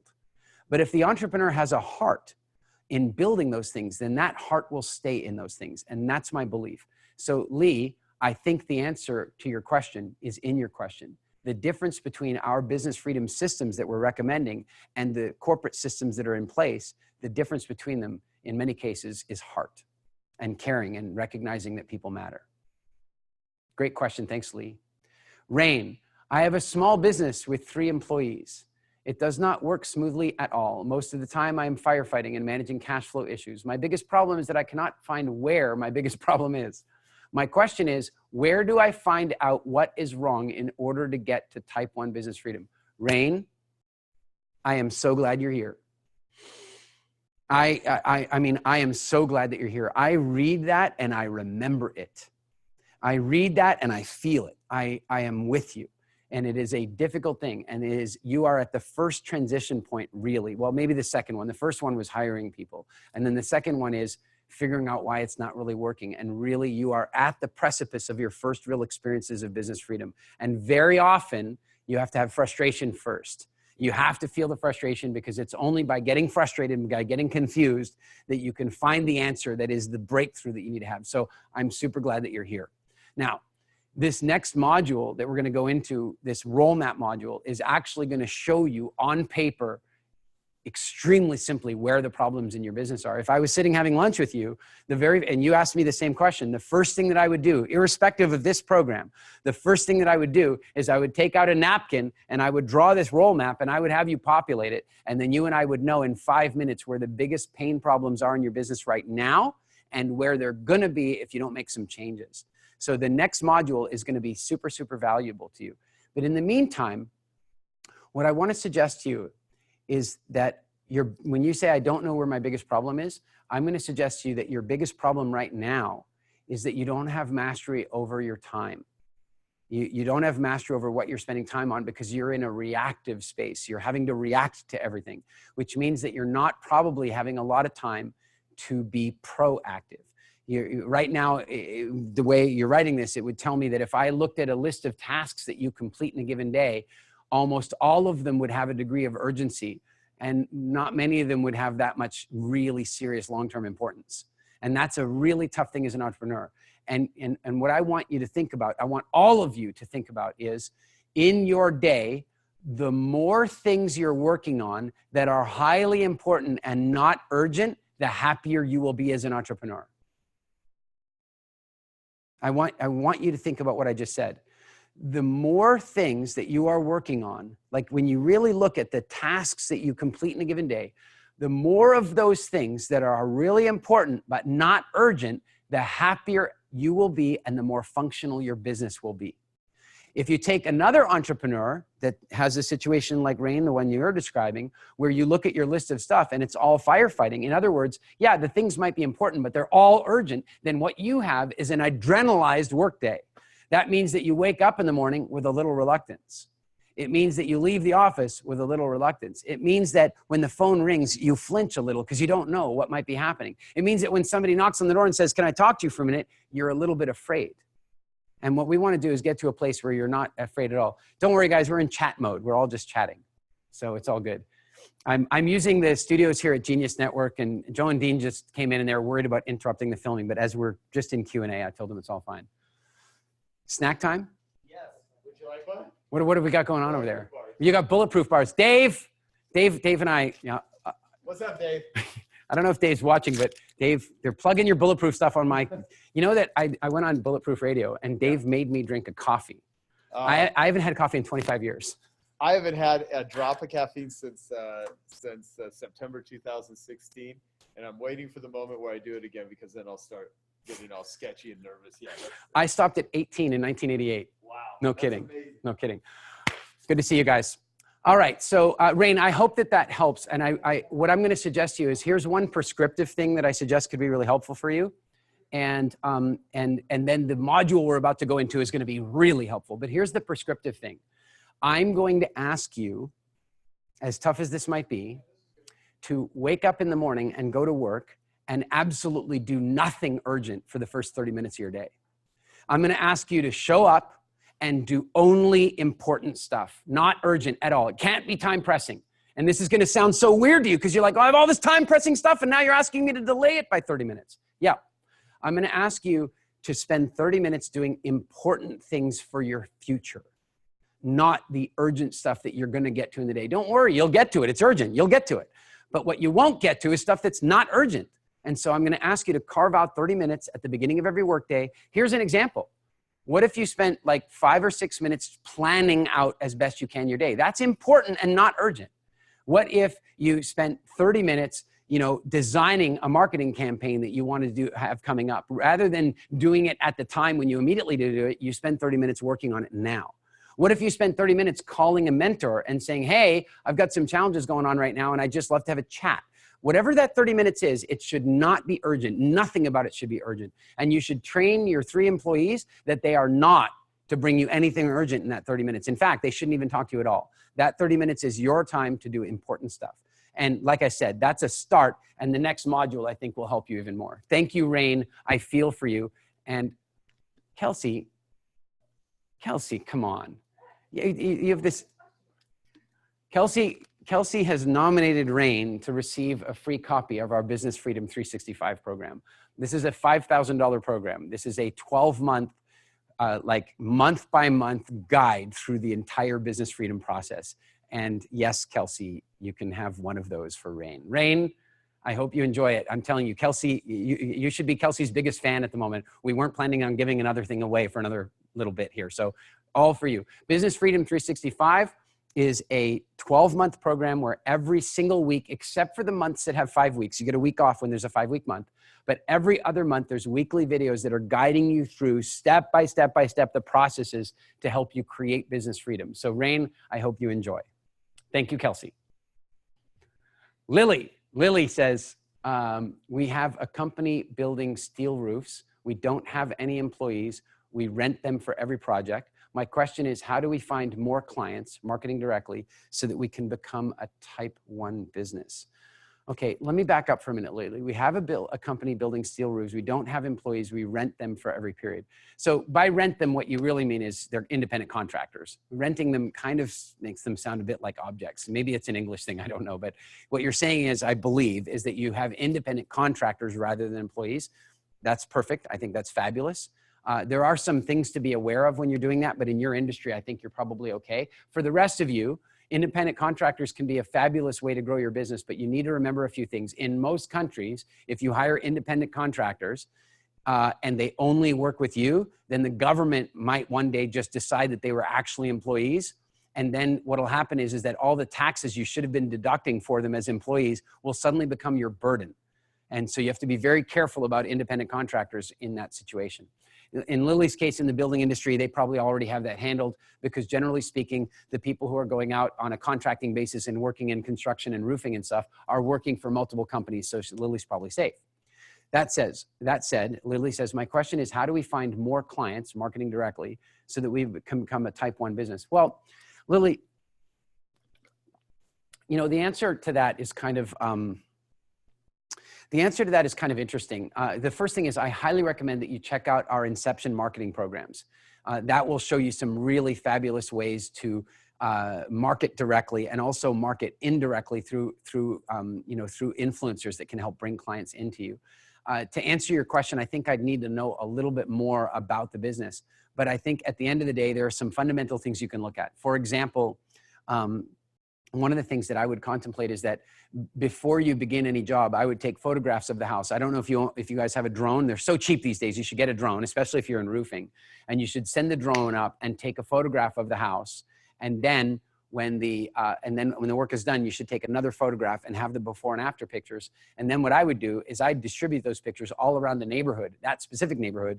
I would say, hey guys, one of your neighbors recently had the roof done, and here's the proof, and it's just down the road. So that's one of the ways that I would tend to look at maybe doing that to create a really high level of social proof.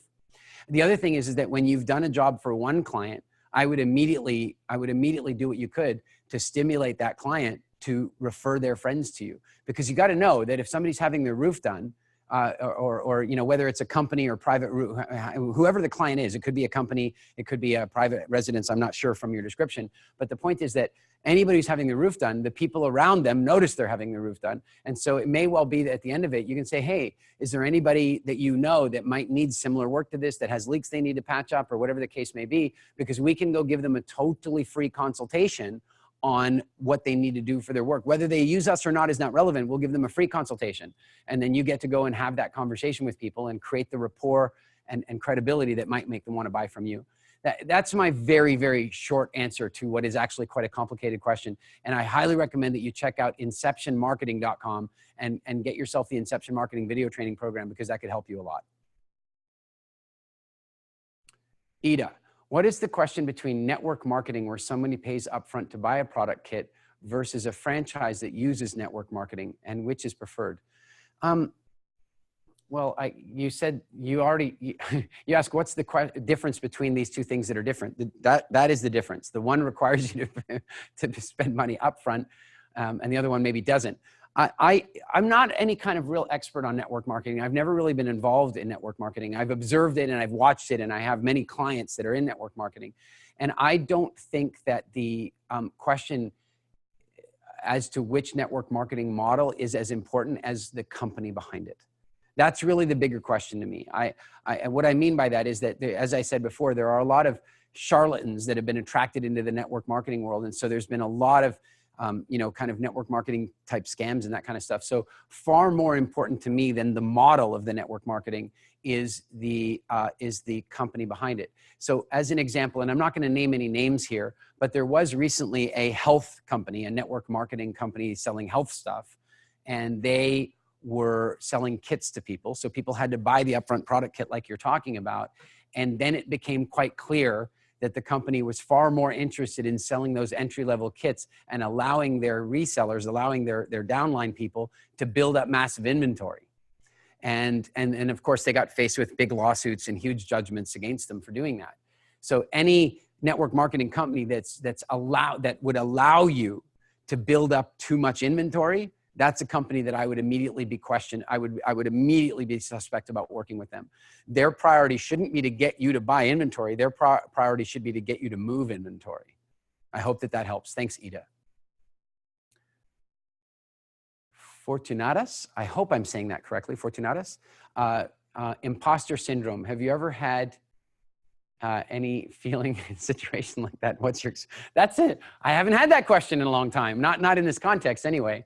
I think imposter syndrome is different a little bit for everybody. I'll tell you my version of it is, even, I don't think it really happens to me so much anymore, but I'll tell you, like, when I first used to get out and do a lot of business travel, and I'd I'd get a producer or an agent would buy me a business class ticket back when it was novel. I mean, that's how I fly, but back then it was a new idea for me. And then I'd end up staying in like a 5-star hotel. I would sometimes get, be sitting in my business class seat looking around going, and they are so going to catch me. I'd get into my hotel room and I'd be like, one day they're going to figure out that I'm just that kid that went to high school and here I'm in the hotel room. And to me, that's a form of imposter syndrome where where our life moves along at a pace faster than our comfort zone. And it's actually really important that we get the comfort zone to catch up. Where that can be quite dangerous is if you've probably heard the stories about people who win lotteries and then 3 years later they end up broke. It's because their identity didn't keep up with the pace of change in their reality. But now if you're talking about imposter syndrome from the perspective of, somebody putting themselves out there as an expert and then doubting their position, I've never had that. And I've never had that, and I'll tell you why. Because I'm completely willing to say I don't know. I am completely prepared to say I don't know. And so when I've had that situation, like people have said, oh, I feel like I'm, I feel like I'm overstating my capacities. Well, then don't do that. Then don't do that. And so I think imposter syndrome is defined differently by lots of different people, but those two forms are the forms that I'm sort of most aware of. The one is where every now and again I have felt like a fish out of water when my level of success has outpaced my comfort zone, and I've had to come to terms with that. But then the bigger one is that as somebody who, I'm known for being able to speak very proficiently on business, on marketing, but also on nutritional anthropology and food psychology and a wide variety of things in the middle, parenting and lots of other stuff, because I'm really curious. But I draw the line at making it very clear when I'm speaking theoretically, when I'm relaying a fact, or when I'm making a theory up, or when I don't know the answer. And so I just don't get that feeling. And I think that one of the most powerful ways to not get that feeling, the two most powerful ways to not get that feeling, are to truly know your stuff and to truly be willing to admit when you don't know your stuff. So great question. Thanks, Fortunatus.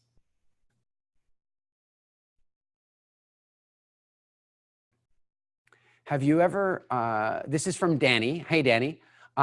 Hey guys, when you post your questions, I'd love to know where you're from. So if you could just give me an idea of where you're from. It'd be neat to have a sense of the geography of where the questions are coming from.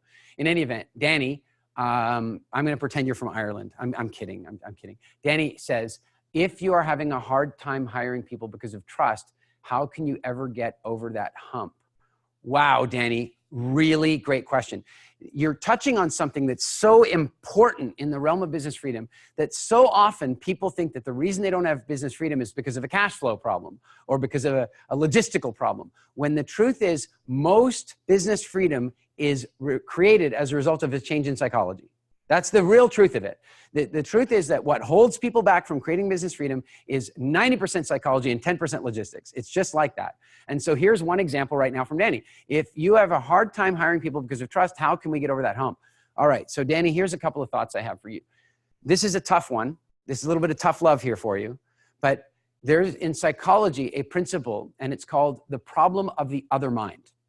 And the way this works is that when someone is evaluating someone else, when they're looking at somebody else, then what happens is that as they try to see the world through that other person's eyes, they really can't.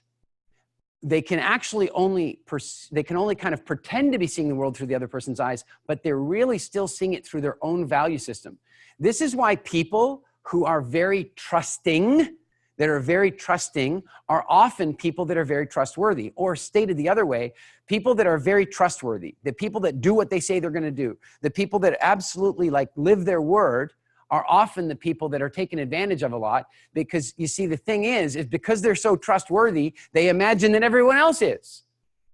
And so they trust too easily. And then they get taken advantage of. I remember working for a guy at one point, and this is what he said to me. It really blew me away. We were trying to buy some equipment, and it was kind of like an auction situation. And so he called up and he put in his bid, and the bid was accepted. But the truth was, he didn't actually want to buy the equipment. He just wanted to stop his competitors from buying the equipment. So he was only buying it preemptively because he had it in stock and he wanted to sell it. And he knew if somebody else found this equipment that they might shortcut him. So he put the bid in and the guy accepted it. And now watch what happens here. This blew me away. I couldn't even think like this. He sent the guy a fax. Okay, this is a few years ago. he sent the guy a fax with a blank piece of paper. I was confused. I was like, why did you just fax him a blank piece of paper? And he got this like gleeful, conniving, slimy energy about him. I couldn't believe it. He was so proud of himself. And he says, oh, what I did, because I called him and he accepted my bid, and I told him I was going to send over a purchase order. Instead, what I did is faxed him a blank piece of paper so he doesn't have a purchase order and he can't hold me to the purchase. But equally, he can't sell it to somebody else because he's expecting a purchase order from me. And this is the part that blew me away, and he says, my phone bill will prove that I sent him the purchase order. Can you imagine? He's now saying that he can take out his phone bill and prove that his fax machine called the other fax machine and transmitted one document. It doesn't know that it was a blank document. I couldn't believe he was saying this to me. And what I couldn't believe even more is that he was saying it with pride. He was proud of himself. I couldn't even believe it. But you know what? It taught me a really valuable lesson. The reason that I couldn't believe it is that I can't think like that. And the fact is that if I can't think like that, people are going to take advantage of me. I need to learn how they're thinking. And you know, I learned a lot about him as a result of that and other things that he did like that. It was disgusting. It was so wrong. And here's the real kicker about it. He couldn't trust anybody. He was the least trusting person I'd ever met. Well, no wonder. And so, Danny, the tough love part that I'm saying to you about this is that what I'm going to ask you to do is examine the lack of trust you have in people. Because if you have a lack of trust when you bring people in, it's either because maybe there's times when you step over the line a little bit, maybe not, but I'm just out there, or it's because you've been very trusting in your life before and a few people have taken advantage of you. And so now, rather than recognizing that a few people aren't so good, you might want to paint everybody with that brush. And then the third thing that you might not be trusting is your method of training. In other words, you've hired people, they've come in, they haven't really been all that effective, and it hasn't really worked, and it's wasted your time and wasted your money. And here's the good news, that this program that we're going through now is going to show you how to make training so easy that you will be able to trust people when you hire them. And so I hope that it helps to get you over that hump. Danny, great question, very thought-provoking. Thanks very much. Elizabeth Herbert Thomas. I am a transformational coach. My issue is that I can be easily distracted and everybody seems to have an easier or faster way to grow a business. I'm concerned this could be a distraction as well because I'm feeling overwhelmed with everything I have to do while also managing cash flow issues. What would I recommend? Okay, well, Elizabeth, what I would recommend is really getting clear about how you want to live. That's what I'd recommend, really getting clear about how you want to live. My assumption, if you're a coach, is that you have a big heart, that you enjoy helping people. Maybe you've got a little bit of a misguided superhero complex. I don't know why I would know anything about that. I don't know what I'm talking about.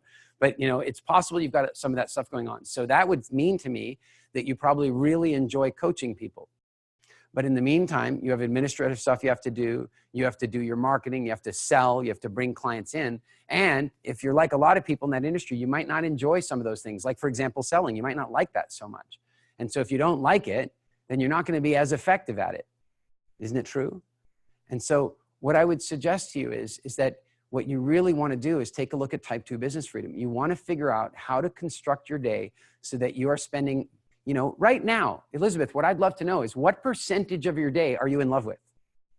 Like, what percentage of your day are you in love with? That you are doing something that you're passionately in love with. I love what I'm doing right now. Because here's the thing: if we can help people all over the world, you and every employee you ever hire, every one of you that's on this call, can you imagine this? If you can help every single person you know get to the point where the 8 hours that they're contributing at work every day, or however many hours they're working, that they love those 8 hours, don't you realize what you've just given them is 8 extra hours of life?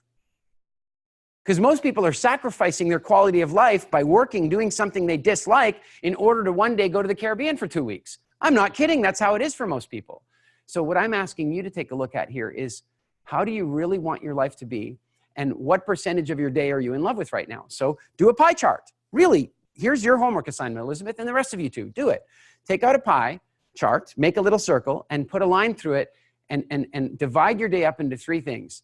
things that you absolutely love to do, things that you're okay with doing, and things that you absolutely really wish you didn't have to do.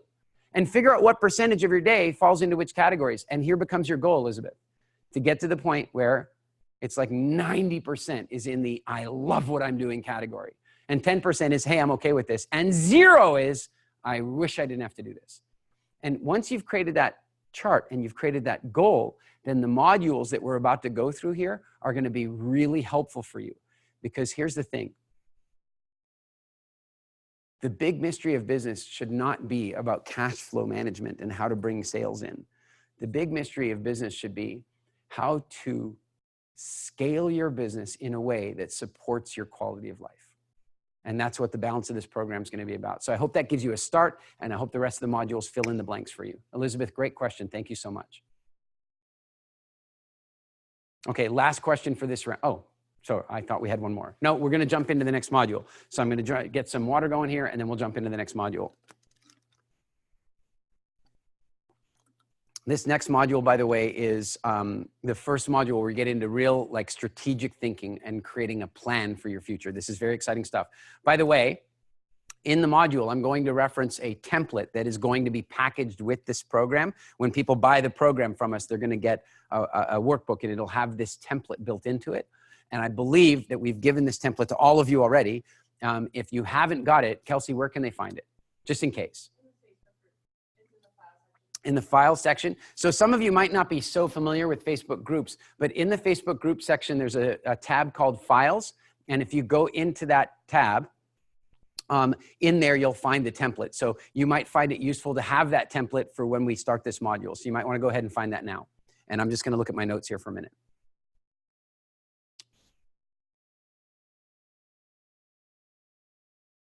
Okay. You all good? All right. Welcome back. I'm Eric Edmeades. This is module 3 of Business Freedom Foundations. And now we're going to start to lay some really good foundations. Everything we've done up to now has been about psychology. It's been about preparing you. It's been about defining business freedom and helping you identify why you want it and what good it will do for you to make it happen. Now we're going to talk about actually how to make it happen. And so I'm going to share something with you in this module, and I'm a little scared to share it with you. Because frankly, it is so simple, it is so straightforward that you might undervalue it. It's like that. It's so simple, it's so basic, it's so straightforward that you might not be able to see the power of it.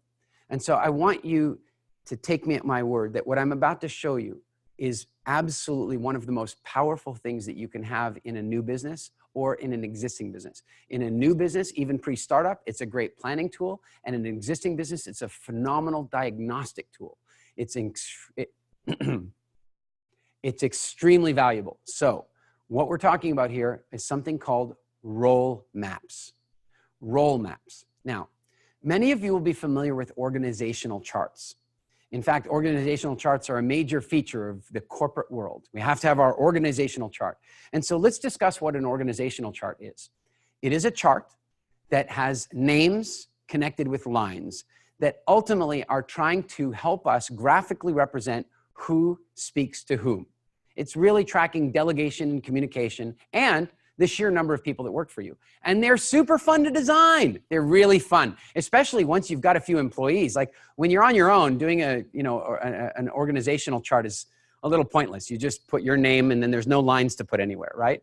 But when you have employees, it starts to get really fun. You got, yeah, this person talks to that person. Yeah, but on Thursdays, they talk to that person. We have to make a note over here. But here's the thing. Organizational charts are largely about ego. They might help you to feel good, but how quickly are they out of date?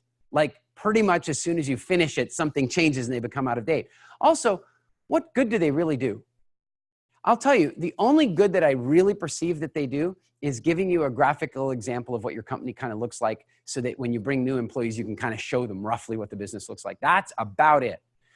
What we're going to talk about here is something called a role map, which is an evolution of the organizational chart. It's something that we developed because we saw the emptiness of the way organizational charts work. A role map is an organizational chart, but instead of organizing people, it's organizing roles.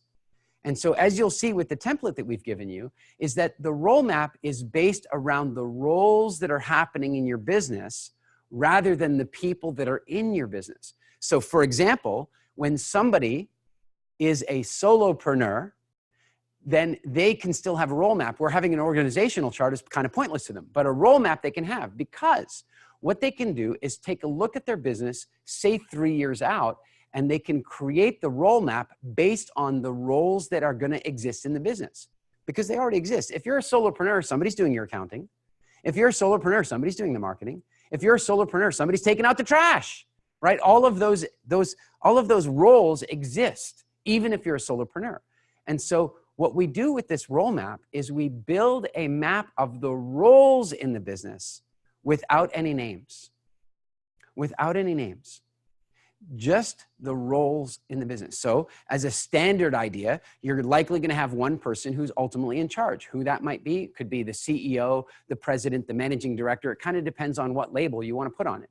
But there's generally that one captain who's sort of in charge of the business. Then there's a layer of management. There's usually, say, a marketing director.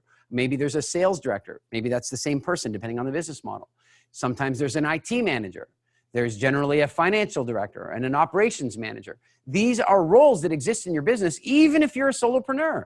If you're a solopreneur, you're doing those things. And then underneath those roles, there's other things. So for example, underneath the accounts finance director, there's somebody doing bookkeeping. Maybe there's somebody doing invoicing and debt collection, somebody doing payroll. See, these are roles that exist in that department. If you look underneath the marketing team or underneath the sales director, there's going to be salespeople. And if you look under the operations manager, depending on the type of business, maybe there's a warehouse, in which case there's a warehouse manager, in which case there might be somebody who's responsible for shipping, and somebody who's responsible for receiving, and somebody who's responsible for inventory management, and somebody who's responsible for quality assurance, the QA manager. And so what you do is you build the role map based on all the roles that are in the business, not based on the people yet. That will come. But step one is to create the role map based on the roles that are in the business or that will be in the business as the business grows. This is extremely important. If you do this part properly, it can create a roadmap for you that can really help you to guide your journey to proper business freedom. I did this in my first company. I started my company in my garage in Rington in the west of England, just outside of Bristol. And I still remember going through and creating this role map. I just created this idea of what the roles needed to be, and I started filling it out. And of course, at first, it was very exciting because I got to put my name in the managing director box. In England, we call the president or the CEO the managing director. And so I got to put my name in the managing director box. I was so excited. I even put it on my business cards. Yep. I was the managing director. It felt fantastic. I had business freedom. I'd quit that lousy job, and now I had a business. Of course, very quickly, as I went through this process, I began to realize that I was also going to be the marketing manager and the finance director, and I was going to be the warehouse manager, and I was going to be in charge of shipping and receiving and quality assurance and inventory management. I was also going to be the salesperson. I was going to be everything. I had quit one job, and now I had 12 jobs. And so my initial elation passed and then became almost a degree of realistic depression about what being a business owner is really about. And then I went through the next step. And the next step was to really populate my name into the boxes. Right? Now I'm going to describe this two different ways. Some of you are like solopreneurs, or you've got a small team around you, and some of you have a large team. I'm going to discuss both versions. Right now, I'm focused on the small team, the 1 to 3 people. What I did is I put my name in the boxes. And of course, what I found is that my name was in every box. And that did not fill me with pleasure. I suddenly realized that in my old job, I had one thing to do, and that was sell stuff. All I had to do all day was just sell stuff. And I had a great job and I made good money. But now all of a sudden I was going to have to sell stuff, and I was going to have to receive it, and I was going to have to ship it, and I was going to have to clean it, and I was going to have to repair it. And then I was going to have to raise an invoice, and I was going to have to send purchase orders. I mean, I was going to have to do everything. And once I saw that on the map, it gave me a very clear vision of what my business really was. Incredibly helpful, especially when we move to the next module and we start talking about using this as a diagnostic tool. But for now, your real goal here is very simple. It's to create the role map and populate it. And we'll come to that, and I'll describe the homework fully at the end. For those of you who have a larger business where you already have a lot of people, this is even more valuable in many ways, because it's going to help you to see where some of the challenges are. Now, when I first learned about this, I was hugely sold on it because I'd used it to build businesses. But then one day I bought a company. I bought a company that had a lot of staff and it was doing incredibly cool work. We were working in the Hollywood special effects film production world. We were working on movies like Avatar, Pirates of the Caribbean, Transformers, Iron Man. I mean, it was really, really fun stuff. And when I bought the company, there was a little piece of information that nobody told me. In fact, there were lots of little pieces of information that I wasn't told, and I should have done better due diligence to find those things out. One of them was, I was told after buying the company, if you lose this guy, you're going to lose the whole company. That guy is so imperative to the entire business that if you lose him, you're out of business. I'm like, oh, thanks for telling me now. I mean, that would have been useful to know before I bought the company, but now I own the company, and if I lose this guy, I'm going to lose the business. Good news is he's not planning on going anywhere. He was happy. He'd been with the company for a long, long time already, wasn't planning on going anywhere. In the meantime, though, we decided to do this process. And so we went through and we built out the role map based on the roles, and then we started populating it and putting all the names into it. And now, because it was a larger team, there were lots of names to put in all these different boxes. And we started to identify a few things that we'll talk a lot more about in the next module in diagnostics. But we started noticing that there were a lot of boxes that had more than one name in it. In other words, there were roles where we had like 2 or 3 different people doing that role. And no wonder we were having a hard time figuring out who's really responsible. And then more than that, we had a number of people that were in multiple boxes, including our friend, that if we lost him, and as soon as we saw it on the map, you're like, no wonder we'd go out of business if we lost him. He's doing everything around here. And so that allowed us to go to the next step, was to develop a diagnostic report on the company based on the information, which we'll do in the next module. For now, you have a very basic assignment, and that is part 1 is to create the role map blank. Just boxes. Use the template we gave you, or if the template doesn't quite match your business model, you can see from the template how to create one for yourself. But ultimately, create the role map without any names in it. Boxes and titles or roles. So you've got somebody who's the managing director or the president or the CEO or the, chief of chiefs or whatever the case may be. And then you've got the different management layers that are underneath that and the different roles that exist underneath that. All you want to do is create the initial template as part 1, create the initial template that lays out all the different roles. Once you've laid out all those different roles, then you can move to part 2. Part 2 is to populate the boxes. This is where you're going to take the names of the people that work for you and put them into the boxes. You're going to put them in the boxes. And what you're going to notice is that you might end up putting one name in lots of different boxes, especially if you're a solopreneur. Or you might end up, if you've got a larger business, putting lots of names in one box and wondering about that. Don't worry about it right now. Just know that part 2 is to simply populate the role map so that you can really see who is doing what where. And one little thing I want to add to you is that if you find at the end of that part that there are a few names, especially if you have a larger business, that you haven't yet put into one of the boxes and you don't know a box to put them in, then just write their name down on the side. That's a pretty telling thing as well. So for this module, your homework is very basic. First, create the template. Either use our template and add the titles on it or create your own. But create the boxes and put the titles or roles in each box. Then move to part 2. Part 2, populate the boxes. Put the names in the boxes.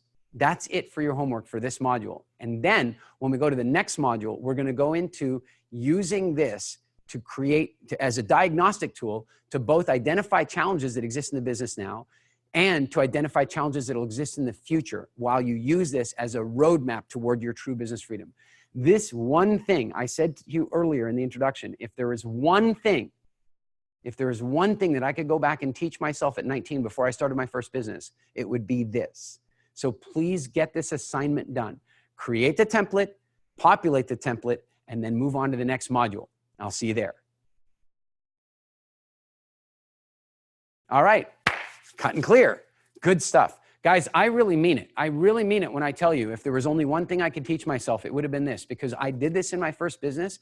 And I'm telling you, 6 years later, I didn't have to go to work. And this is the biggest reason. And by the way, it doesn't have to take 6 years. I now know, because I'm going to show you. You need to know that all I really did when I started my first business in 1997 was just this first part that I'm showing you now. The rest of it I developed afterward when I realized it could have been done a lot better. So I only got to do this first bit. The rest of what we're doing in this program, the deeper dive stuff, It is really powerful stuff that I developed in my own businesses and that I further developed in working and consulting with other people's companies. So it's going to go a lot deeper than what I was able to do for myself, which is going to help you because rather than taking 6 years to create business freedom, some of you are going to find increased levels of freedom within a month or 3. Really, some of you will. And some of you by the end of this year, you'll be like, wow, I've never felt so free in my life. So we're on the right track here. Let's go to some questions here.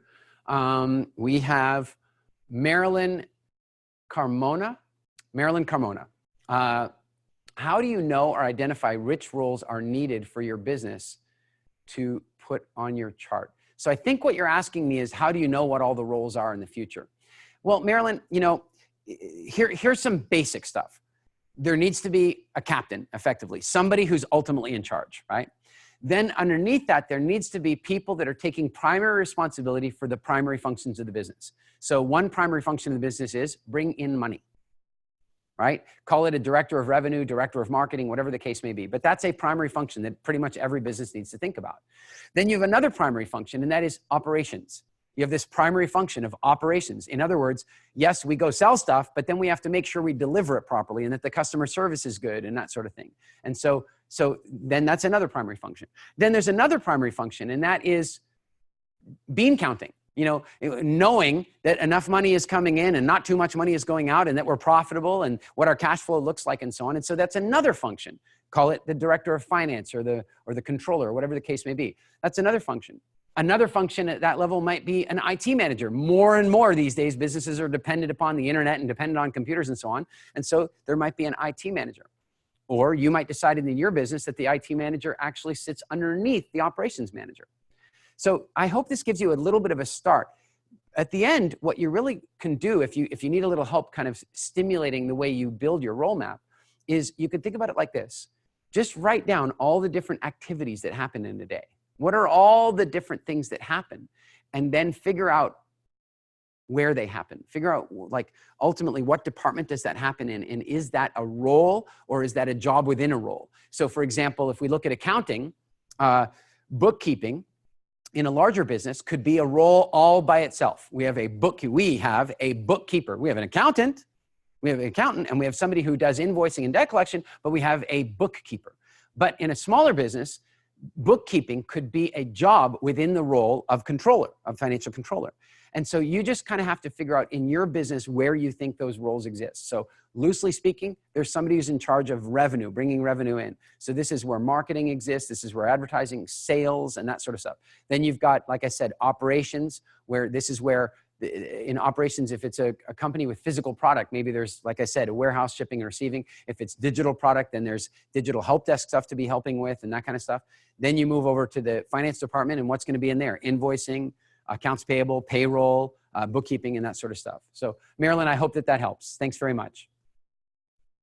Claire C, I hope I'm saying that correctly. Either that or it's Claire from the Toronto Stock Exchange, but I don't know for sure, so I'll just say Claire. Hey, Claire, I just realized that my partner is a narcissist. Are you in business with Donald? Oh, never mind. Just a little joke, guys. Don't take it personally, just a little joke. Claire, you've just realized your partner is a narcissist. Can I still achieve business freedom as I've invested money and intellectual property? Claire,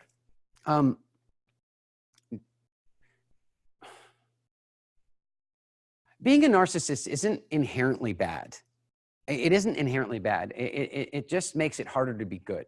So are you saying that you've realized that your partner is narcissistic and it's bad and it's dangerous and it's like narcissistic at all costs?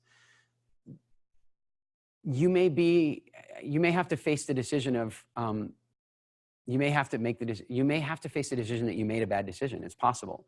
I'm assuming that the way you're writing this question is, that this is painful and stressful for you. And it may well be that your business freedom is on the other side of this business and that it is somewhere else. Doing business with somebody who's narcissistic is, it's scary sometimes. I mean, here's the good news. The really great news about it is that narcissists are really easy to control, because all you have to do is stroke their egos and praise them and what have you. And as long as you do it in a way where they can't tell what you're doing, you can pretty much get whatever you want. In fact, I kid and I joke around a little bit about Donald Trump, and I don't want to get into a big political conversation. All I want to say is this, is that is the rumor out there among world leaders, is that if you need to get somewhere with Donald, you just start with praise. And, you know, there's little doubt in my mind that he's got a narcissistic side to him. Or a front or a back and a top and a bottom. But the point is that, and by the way, I'm not saying that makes him a bad person or what have you. That's a whole different conversation. But what I'm saying is that if your partner's narcissistic, on one side, by knowing that, it puts you in a position where you might be able to have a much higher degree of influence by playing to that narcissism instead of getting frustrated by it. But it also means that you're going to have to subjugate your own desire for recognition and your own desire for achievement, because it's tough to live in that world it's tough to live in that world when somebody else is trying to suck up all that energy. So Claire, I wish I had a more positive message for you. I think it still can be done. And it really comes down to whether the person is a fundamentally good person who's a little narcissistic, or somebody who's fundamentally not so good and they're narcissistic. My guess is that it's the latter, or you probably wouldn't have asked the question. So I wish you luck one way or the other. All I would say to you is, don't live in doubt. Either commit fully to making it happen with this partner or get out. But don't do the limbo thing. It's just not worth it. All right, next. Let's see. We've got Mari from Tallinn. Tallinn, well, you probably already know this, Mari. I don't know if I'm pronouncing it correctly, but I love Tallinn. I mean, I really do. Matter of fact, here, I get to say this. I said this in Tallinn the other day. I was in an event speaking in Tallinn, and I said, you know how like singers and comedians, and they get on stage and they go, hey, Detroit, I love Detroit. Detroit's my favorite city. And then they go to Los Angeles and say the same thing. I can tell. And I said this to the people in Tallinn. I said, no, but really coming to Tallinn, it's one of my favorite cities to speak in. And they all went, yeah, whatever. I'm saying it now publicly. There's hundreds of people watching. Tallinn is one of my favorite places to be. I really, really enjoy going to Estonia. In fact, for those of you who are interested, I will be in Estonia for a good chunk of July as part of Mindvalley University. So if any of you guys are planning to come out to that, I'd love to hang out and connect with you in Tallinn. It's a fabulous place. I will be mostly in Old Town, just so you know. All right. So Mary, when do I know it's the right time to quit my corporate job and get full-time focused on my own business idea? Now. I'm kidding. I don't know your life, so I can't give you the a cookie cutter answer. But what I can tell you is that there is no perfect time. It's like the thing with children, like, you know, oh, I'll have a child when it's perfect. It doesn't kind of work that way. You know, there's that old joke about, if you want to learn how to make God laugh, it's really simple. Tell her your plan, and then you'll get a good bit of laughter, right? So I don't think there is the right time. Maybe there are some really, truly wrong times to do it. You know, like if, for example, if your company is seasonal, let's say, for example, your company is really seasonal. Like, let's say you want to be a wedding photographer. Well, you probably don't want to quit your corporate job in December and become a wedding photographer, because that's not the wedding season. So that might be a bad time to do it, if that makes sense. In terms of the psychology of when is the right time to do it, I would just say, you know, if you're ready to do it, do it. And I'll give you an example of how this works. Many times people don't start a business because they're too young. They're too young to start a business. I had that. I had this phenomenal business idea when I was 18 years old. I was visiting my mother in South Africa, and we got there, and my mom announced that we were having some other home-cooked meal. And where today I would love a home-cooked meal. One of my favorite things is, as I travel around the world, is there's all these incredible WildFit fans around the world, and then they invite me over and make a home-cooked meal. And I don't have to be, I mean, I love home-cooked meals, but at 18, not so much. And so I said to my mom, do we really have to? Can't we just order some food? And she's like, they don't have that here. This is 1988 in Johannesburg. They don't have that here. And I go, what do you mean they don't have that here? They don't have pizza delivery here. And I go, well, let's get Chinese then. No, they don't have food delivery here. It's just not a thing. So many people here have cooks, and it's just not common for people to food delivery is just not a thing here. And I was like, whoa, whoa, whoa. So many people have cooks now. You know what's going to happen in South Africa over the next little while? Major change. Food delivery is going to become a huge boom here. It's going to have to be. You're talking about a country that has huge temperature, it's super hot in the summer. You have a huge economic change that's about to happen. Not everybody's going to have a cook anymore. Food delivery is going to be a thing. I'm like, man, I have this great idea. And I got out my journal and I created this plan. And the plan was so cool. I was going to go around, like in one neighborhood, for example, and connect with all the different restaurant owners. And I was going to negotiate to buy food from them at a discount that I was then going to mark up and put in a unified menu and deliver it to all the people in the neighborhood. So now if they wanted sushi, they could have sushi. If they wanted Italian, they could have Italian. If the husband wanted sushi and the wife wanted Italian, they could do that too. I thought it was the most brilliant plan ever. I wrote it down. I was so excited. I showed it to my mom. She agreed that it was a great idea. And then I got on a plane and I flew home and I went back to my job, you know, because that was safe. And a couple of years later, not that many years later, in fact, I would say 3 years later, I went back to visit my mom and I arrived at her house and she had a magazine in her hand and she slapped it down on the table and she goes, "You should read this." Bam. And right on the cover of it said Entrepreneur of the Year. And it was a guy who had started a company that was doing aggregated food delivery exactly according to my business model. I mean, it was identical. I think the name was even the same. It was phenomenally similar. And no, the guy didn't steal my idea. Ideas are like popcorn. The first one pops, and then a little while later, the second one pops, and pretty soon it's popping all over the place. So when you have a really great idea, sometimes you just need to take action on it. But why didn't I? I was too young. 18 is too young. It's too young. Then I read the article, and it turned out the guy, Entrepreneur of the Year, multimillionaire, he was 1 year older than me. 1 year older than me. And so I found something out about being too young to start a business that, first of all, it's complete BS. It really is. Belief system is what I meant. It's a complete belief system. I don't know what you were thinking, but it's garbage. But here's the other thing too, is there is a magical day. There is one day when somebody stops being too young. It happens. There's a day. I had it. It works like this. You wake up in the morning and you're too young to start a business. You're too young. You're still building experience. You got to put a little more money in the bank. You got to make sure this is taken care of and that's it. You're too young. And there's a day when you're no longer too young. It's that same day. You woke up too young and then you went to work and you were working and you had to deal with that. And this was stressful. And then this was challenging. And then this was difficult. And then at some point around about 3:27 in the afternoon, you suddenly realized you were too old to start a business. There's never a moment between. There's never a perfect time. And so what I would suggest to you is that if you're feeling inspired to start your own business, get it done, make it happen. Great question. Thank you so much. Carla DeMio, I don't seem to get from the idea phase into the action phase. I am working alone from home, so there's no urgency. How can I become more active? Should I look for a business partner as a solution? Carla, this is such an important question, and I'll bet you there are a lot of other people that have moments like this, either at the beginning or even in ideas that come up in the business they've started. So here's one of the things that's really fascinating. From what you're writing here, it strikes me that you're probably a creative type. I don't know for sure. You can confirm in the comments if the team can let me know, but just from the way you're writing it, you're more of a creative type. And the funny thing about creatives is that everybody on earth has a natural question. Like it's a natural question that they filter the world through. So creatives often filter the world through the question, what? As in, what's next? What's the big idea? What can we create? What's the new product? What's the new plan? What's the plan? But then there's another group of people that are, they're more people-centric. They're more social. They're more outgoing, a little more extroverted maybe. And their question generally is who. So for example, when the creative runs into a problem, their question is, what can I do about this? When the social person runs into a problem, their first question is, who can I call? They have a different question, right? They don't like dwell on what could I do. They question on who could help me with this. Then you have another group of people that are more detail oriented and more introverted than that.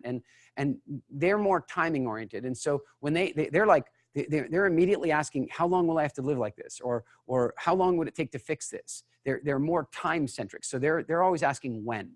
When do we need to do this? When will this stop? When should I take action? And so on.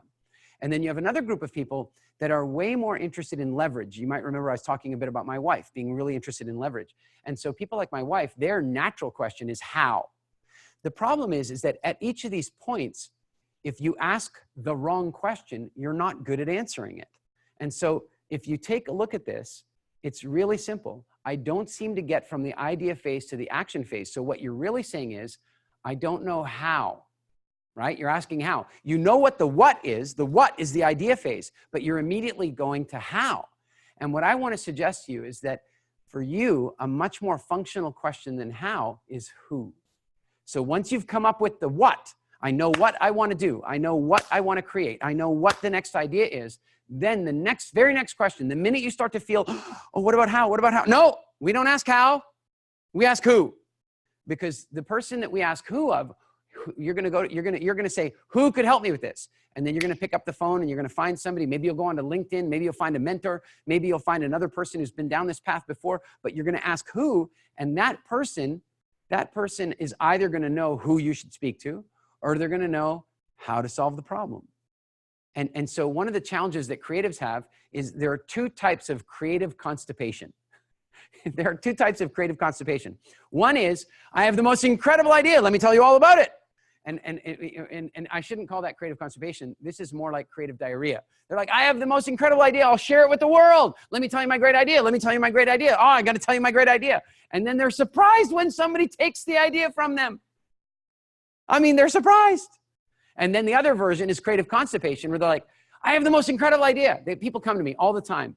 Carla, this happens to me routinely. I come off stage at a big event. There's 1,000 people. They're all lined up. They want photographs. They want to ask for advice. And they come up to me and go, Eric, I need your help. I have this incredible idea and I need to turn it into the action phase. And I go, great, what's the idea? I can't tell you that. Why not? Well, because if I share it, then people will steal it. And then they go to this constipation thing where they won't share their idea with anybody. And guess what? Any creative that's trying to do it completely on their own, it's not going to happen.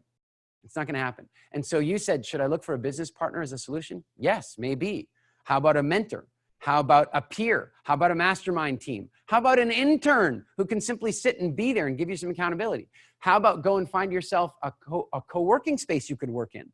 Like when I go to Tallinn this year for Mind Valley University, one of the things that's so cool about that is they create this cool co-working environment where all the different people that have come to converge on Tallinn for the month have a co-working space. There's Wi-Fi there. There's hot desks you can work at. And the weirdest thing is if you go find a co-working space, you'll find the energy is better because you're not sitting there on your own. And you'll find that when you ask a question like, who could help me with this? Many times they're sitting in the room. Carla, absolutely great question. I hope you make this transition because I'll tell you the difference between the creative who's stuck where you are and the next level is like rocket fuel. Once you get past asking how and you start asking who, you can change everything. Great question. Thanks, Carla.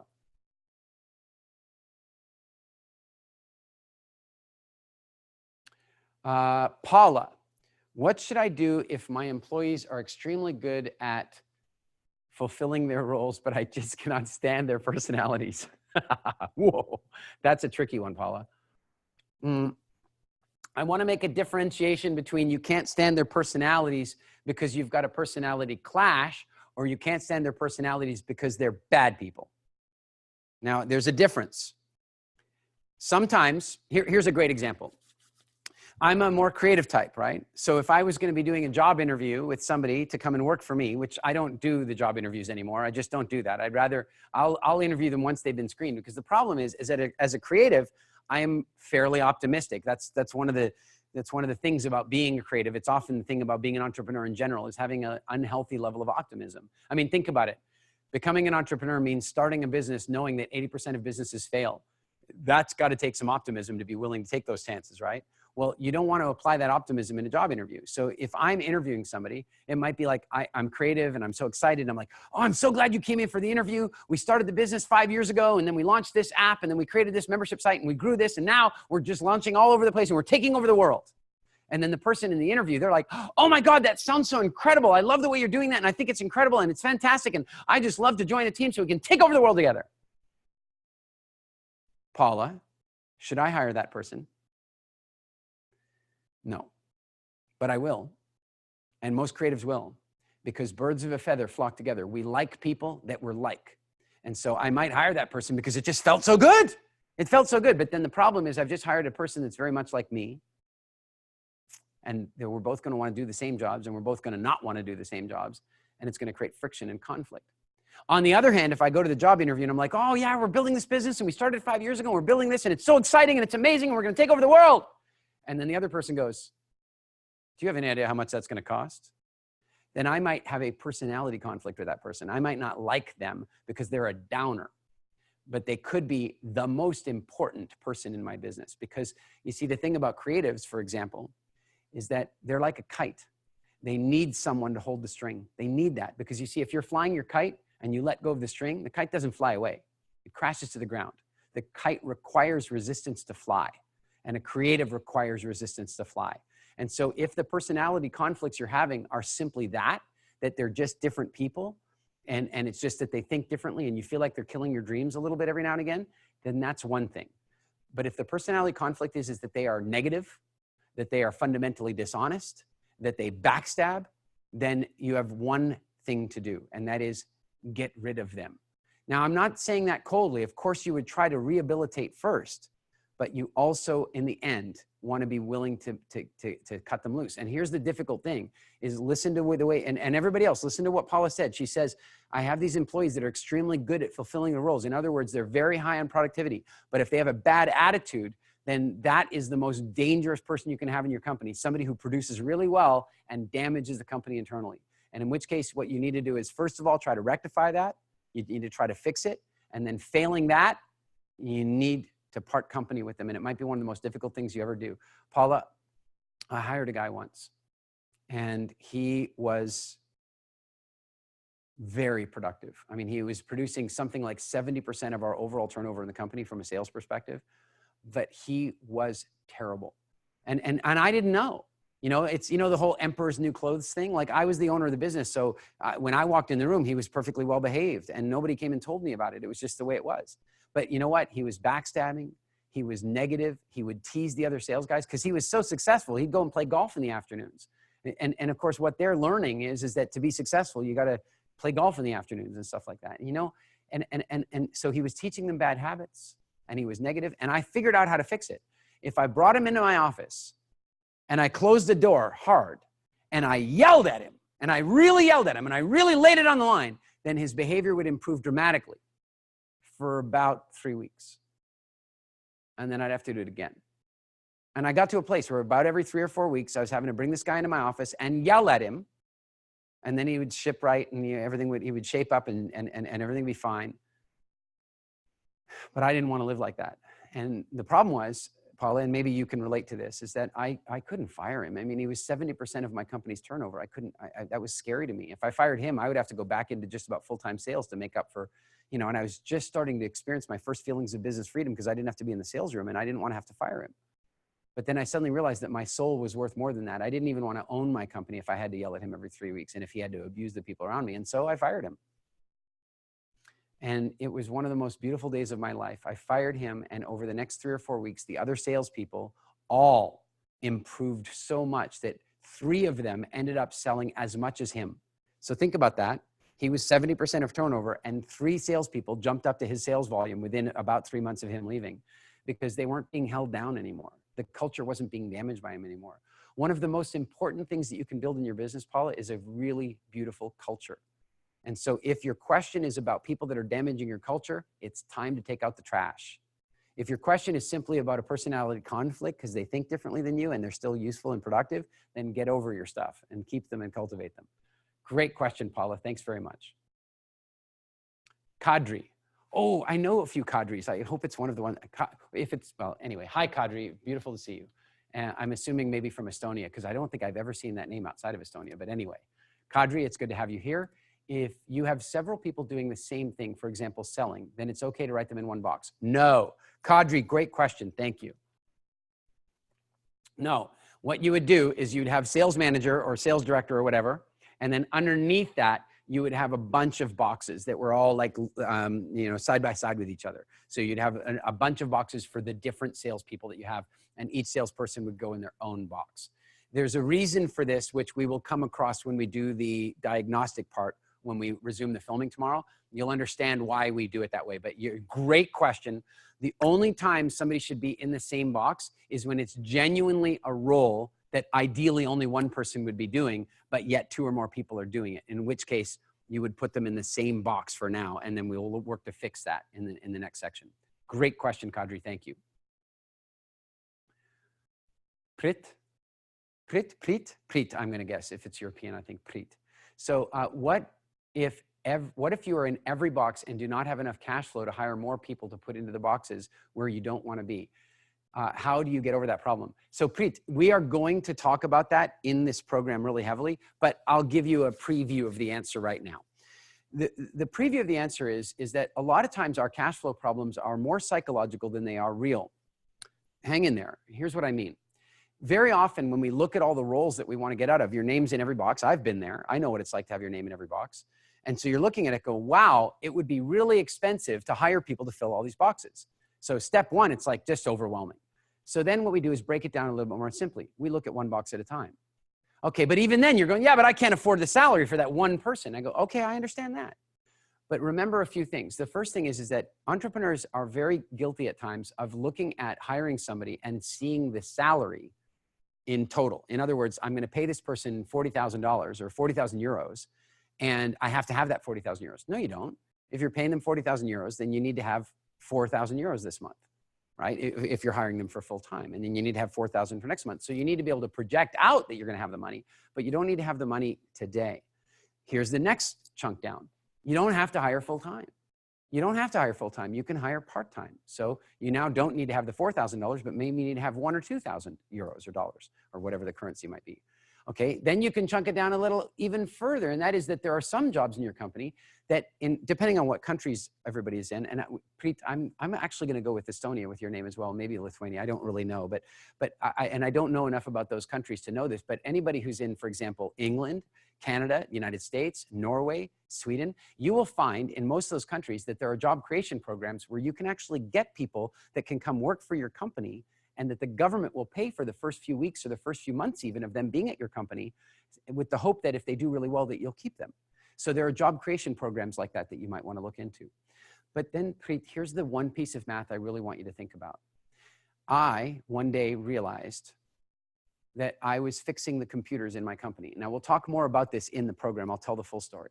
But I realized that I was hiring an IT manager, or I needed to hire an IT manager. And actually, no, let me back away. I have a better one, a much better one.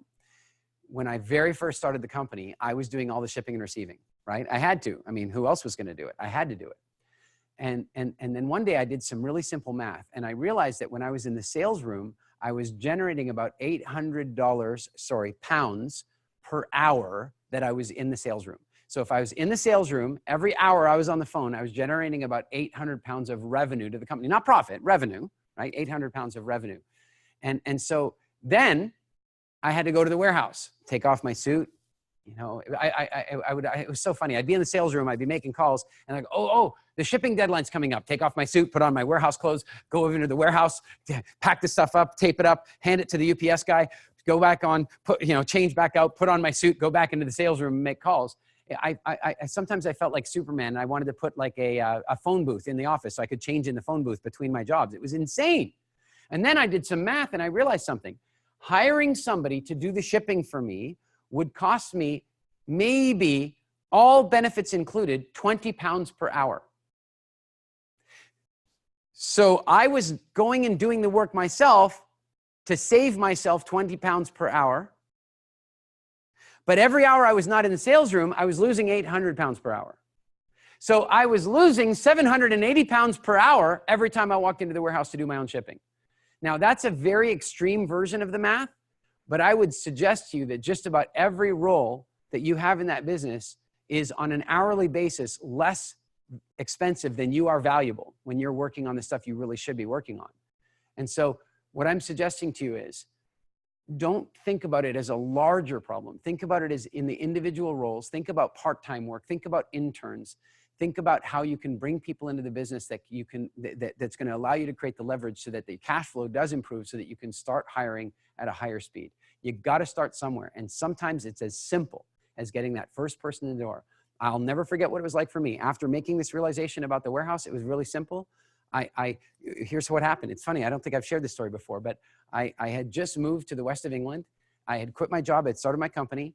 And I realized I needed a dog. My wife and I wanted to get a dog. So we went and we looked in the newspaper and we found a family was selling border collie puppies. So we went down to a little town called Weston-super-Mare, and we met this couple, and they were a long-term unemployed couple living in England, or what are called council estates, basically low-income housing.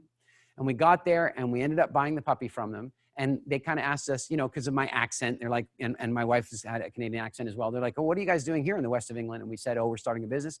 First thing they said is, do you have any jobs? Do you have any jobs? No, we don't have any jobs. Okay, well, keep us in mind if you have any jobs. And okay, we'll do that. And then, you know, we left and we took our dog. And because we were new, they called us up every now and again and said, hey, we're taking our dogs for the walk on the beach. Maybe your dog would like to, you know, hang out with its mom and so on. And so we did that. We kind of got to know them a little. It was kind of fun, you know, and neat to, but every time we were with them, they're like, hey, so how's the business going? Do you have any jobs? One day I had a big shipment of stuff coming in. And I thought, you know what? I'm going to do it. I called Michael. And I said, Michael, do you want to come in for 4 or 5 hours today? And he said, sure. And he showed up, and I sat in my office making sales calls while he did the stuff. And I felt guilty. I did. I felt guilty because he was doing work that I hated, and I was doing work that I liked. I felt guilty.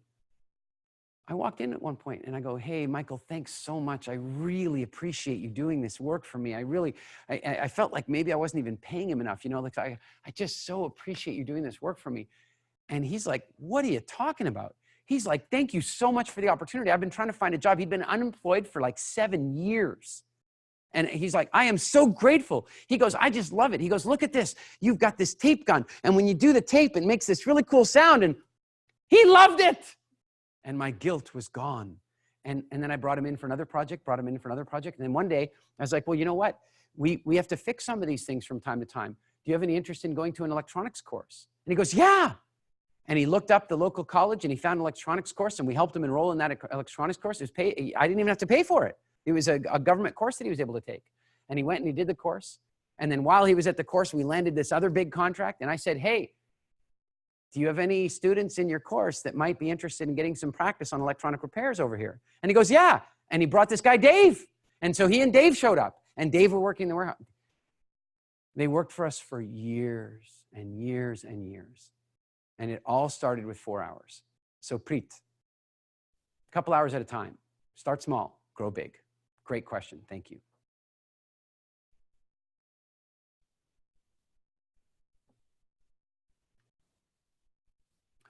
This is a question. Oh, it's Maine Bob again. And he is from Maine. I knew it. He was from Maine. I knew it. And I think he had told me that before. So I might have had some inside information.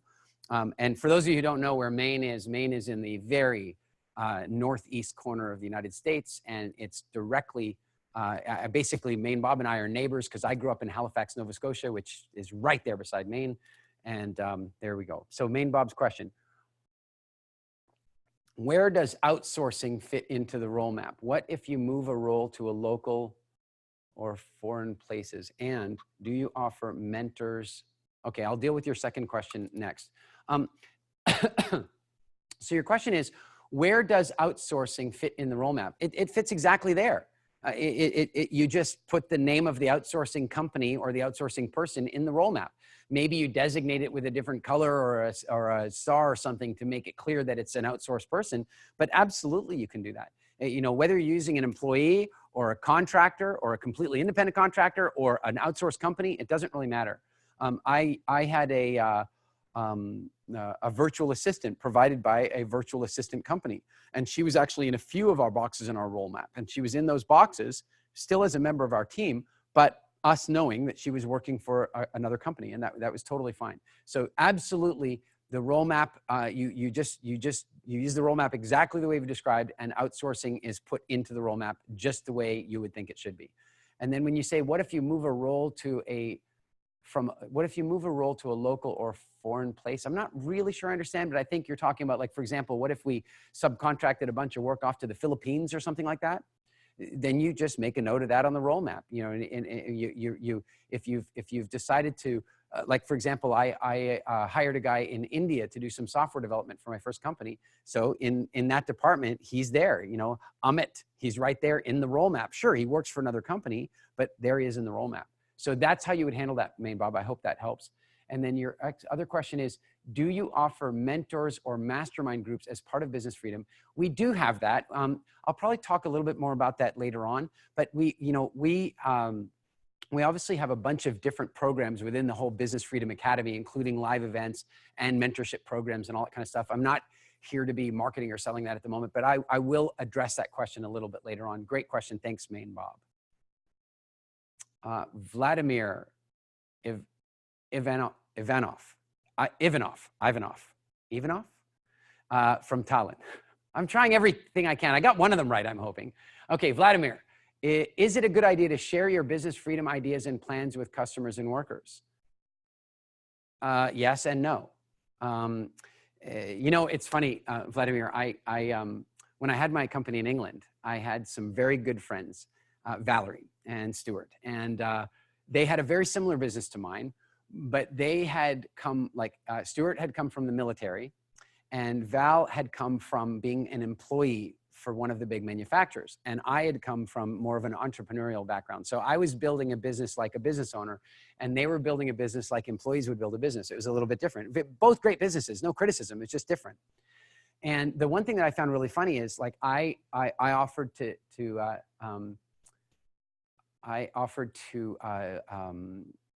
take them on, like, there were a couple different things going on, but some travel and trips were coming up. And in the end, they decided they were going to go off to Africa, but Eric, we're telling our staff that you know, we're going to go to Spain. And it's like, what? Why are you doing that? And they go, well, we don't want them to think we're that successful.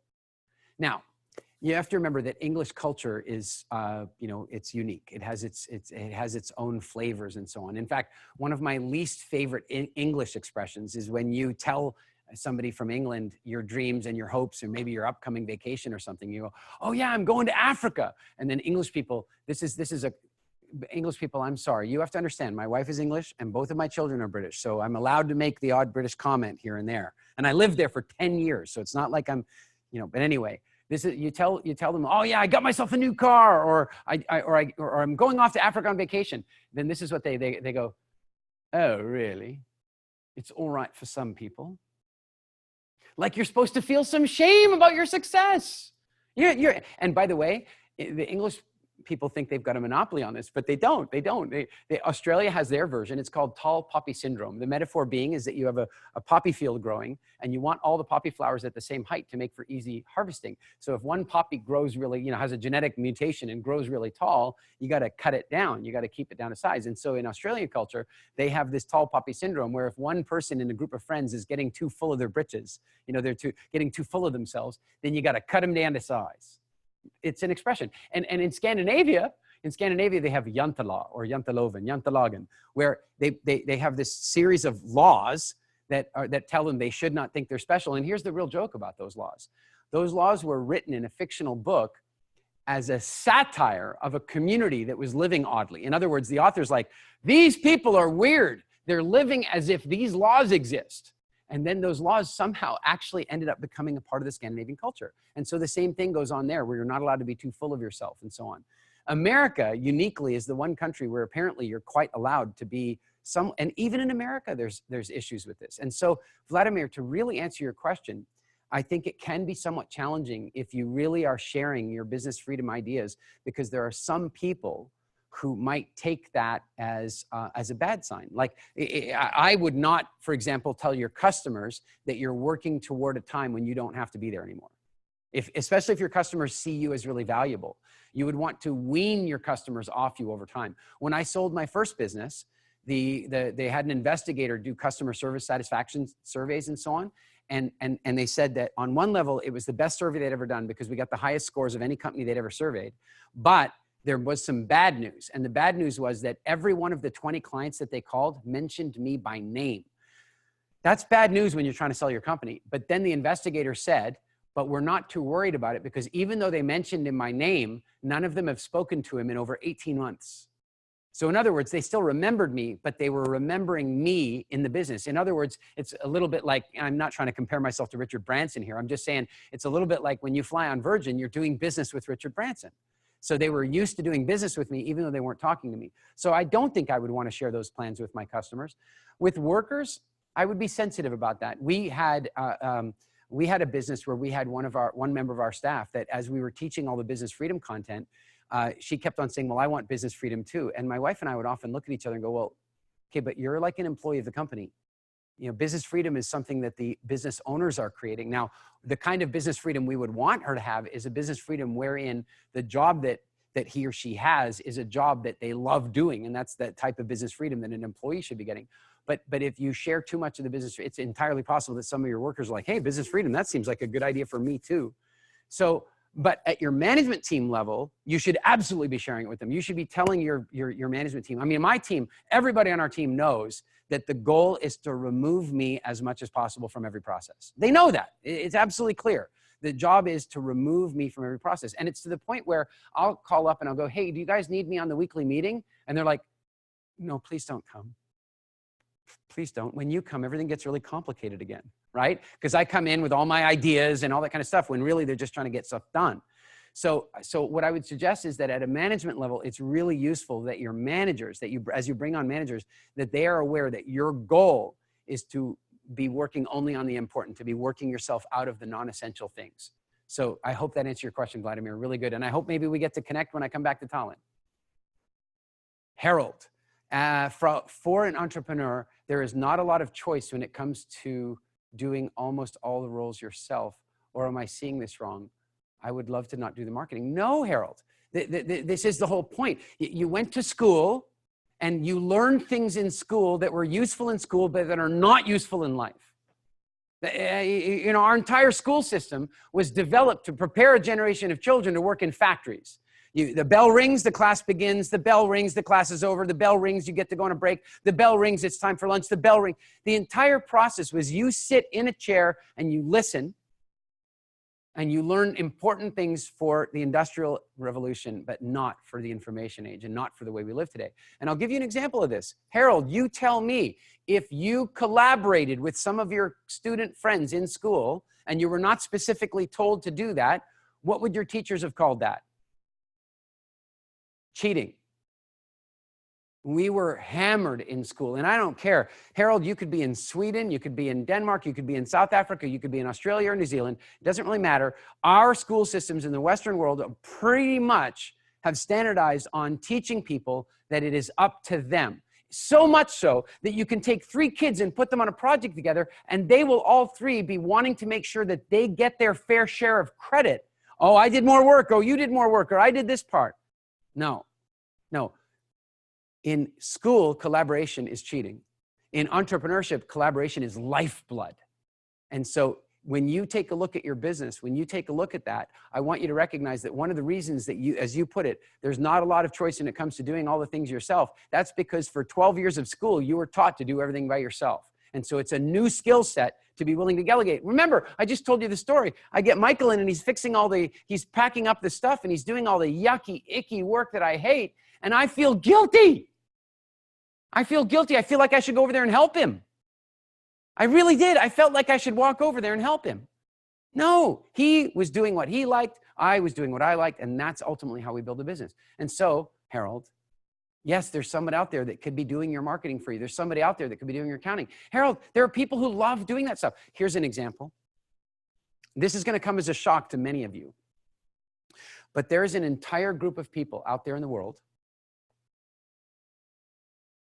I don't know if it's viral. I don't know if it's some kind of abuse they went through when they were children. I don't know what it is that caused this. But they like doing accounting work. I don't understand, but they like spreadsheets and numbers. They like it so much that when they're done doing your accounts for you, they'll go home and take your money that you paid them and buy Sudoku puzzles because they like it so much. Once you tap into the reality that every single job in your company, there's somebody out there that absolutely loves it. Once you really get that, business freedom becomes a whole lot easier because, Harold, let me ask you a question. Who do you think is going to do a better job of marketing? You who doesn't want to do it or somebody who is passionate about it? And so get people to help you. And the modules that we'll go through on the rest of this will show you some of this very specific psychological blocks that prevent us from doing this. And we'll show you some of the logistical steps to take to make it happen. Great question, Harold. Thank you. Doug Allen. Hey, Doug, good to see you. If it's the Doug Allen, I'm sure there's more than one Doug Allen out there, but I suspect I know which Doug Allen this is. My business of sign making has seen a dramatic shift in viability in the last 50 years. My age and declining passion keeps me from reinventing my business to a 2018 model. Instead, I wonder if others might want to learn the sign business and if I can build a training product as part of an exit strategy. Though the old model may remain viable for most folks, I don't feel it's worthwhile to continue in the brick and mortar production environment. It is disingenuous to build business. Is it disingenuous to build business training for people to do something that's not worth doing for me anymore? No. Doug, what an incredible question. I am loving this question. So the first thing I want to get to you is that just like down to the last question. I'll address the whole thing, but the last question is it disingenuous to build business training for people to do something that is not worth doing for me anymore? No, because it might be for them. Look, my first company, I got myself business freedom 6 years in. I don't have to be there anymore. Business is running beautifully. But then I noticed some trends changing. I noticed there were some trends changing in the way software was being developed and that there was a lot of standardization going on. I realized that was going to commoditize our business. In other words, our margins were going to go down unless we got involved in software development, all this kind of stuff. And I had no passion for that. I didn't want to do it. And so I sold the business. I sold the business to people who did have a passion for that stuff. In fact, the people who bought the company had worked for a company that did software development, application deployment, and so on, exactly the kind of stuff we were going to have to learn if I was going to keep the business. But as I already had business freedom, I didn't want to do that. I found other people. Was it disingenuous of me to sell them a business that fit their passions? No, no. There are kids out there that are right now looking for businesses, and they're looking for business opportunities, and you've got one. And just because it's kind of run its course for you doesn't mean that it's run its course for them. And in fact, your model of business freedom may well be to do that for them. It may well be to pass on your brilliance to them. Do you know, a friend of mine, Judd, he has a really neat business. You guys can Google him. I think it's called Asphalt Kingdom. And he and I, it's amazing how many similarities we have. We only met recently because during the hurricanes of last year, he ended up actually in Cabarete during the hurricanes. And then his house was so badly damaged that he's been in Cabarete ever since. And so we've become quite good friends. And we found all these weird similarities. Like here's one, is that we both were doing like door-to-door sales straight out of high school, pounding on doors and learning the School of Hard Knocks and all that kind of stuff. And here's another one. His oldest child is like almost 20 years older than his next child, just like mine. So we have these weird parallels. Well, you know, what he's done that's been so fantastic is what he was doing when he was doing his door-to-door sales is he was working for a company, and I may be getting this a little bit wrong, but I think I generally have the story, and certainly you can look him up. He does some great stuff on Facebook, and he's got a really cool website. And Doug, you especially should follow what he's doing because you could do what he's doing in the sign business. And what he was doing back then was knocking on doors, selling driveway sealant and fixing driveways and fixing up the cracks and doing all that kind of parking lots, driveways, that kind of stuff. And then he started his own business doing that. And then he developed some technology and equipment that would help do that.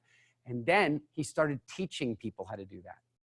And he has an incredible, beautiful, and exciting business teaching young kids that are coming out into the workforce today, having a hard time finding a job, and showing them how to build their own life, how to build their own self-directed business. And he's doing a fabulous job of it. And I think you could be doing exactly the same thing. All I'm going to say to you is your last question is so telling because you're doing the typical entrepreneur thing that I did. I hate the idea of doing accounting work. I'm actually pretty good at it. My wife would tell you I have a really good handle on accounting. Having had as many businesses as I had, I kind of have to. Doesn't mean I like it. Doesn't mean I like it at all. But until I realized that other people liked it, I always felt guilty and icky about asking them to do it. That's a normal human trait, unless you're not a nice person. Because I'm a nice person, I don't want to do that to people. But what you're asking here is it disingenuous to build a business training for people to do something that's not worth doing for me anymore? Let me reword that for you. What you're actually asking is it wrong to create a business training program for a business model that I'm no longer excited in, but that other people might be? And then you can answer that question for yourself, because I think it's really clear that it's not. I think you've found what could be a really exciting and interesting business for yourself. Doug, great question. Super thought-provoking. Thank you so very much. In fact, you know what? Let's give Doug Inception marketing video training, because I think the Inception Marketing Video Training will help him in terms of how he creates the training program, both in terms of marketing it and in terms of the way he constructs it. Doug, congratulations. Inception Marketing Video Training on its way to you. This is Tim de Nude from the Netherlands. Hey, Tim, I was just in Amsterdam like just a couple weeks ago. Good to see you here. Tim says, I just started my first business. I have one client, but I'm not sure if I should hire people already or if I should wait a little longer when I have more clients. How and when can I think about hiring the right people for the right roles? Great question, Tim. I can't answer it though, because I don't know enough about that one client. Is that one client giving you enough cash flow to justify other people? If that one client is giving you so much work that you can't proactively work on the business, then yes, you're probably gonna need to hire people. But remember something, you don't actually have to step into hiring people full-time from day one. You can hire people for individual projects. You can hire people part-time. And so I would suggest to you that if you're at the place now where you've got one good solid client and you want to be spending a lot of time to go get more clients, then yes, hiring people and leveraging their time to do some of the work that, let me put this in the right language.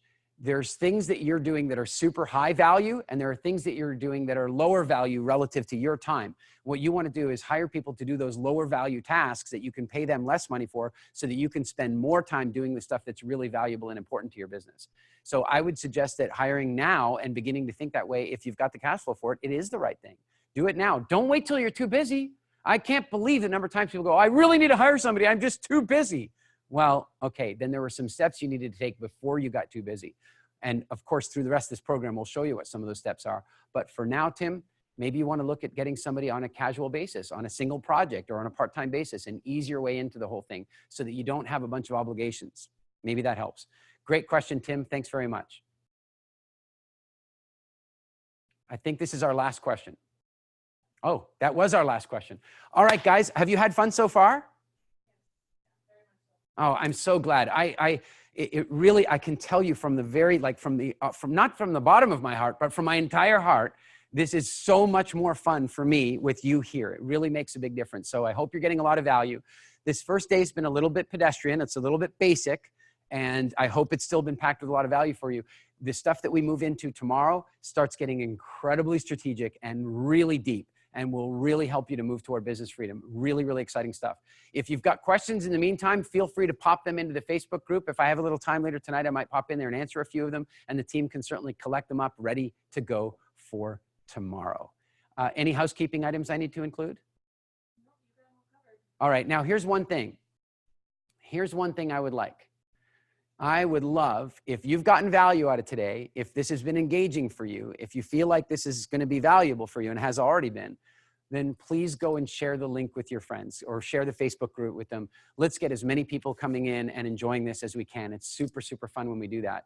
And, you know, so I know when we did this last time, people felt like they kind of came in through the back door and didn't know if they should be telling their friends about it. I'm giving you an open invitation. Go ahead. Spread the word. Let's get as many countries in the room as we can. Let's have a ton of fun tomorrow.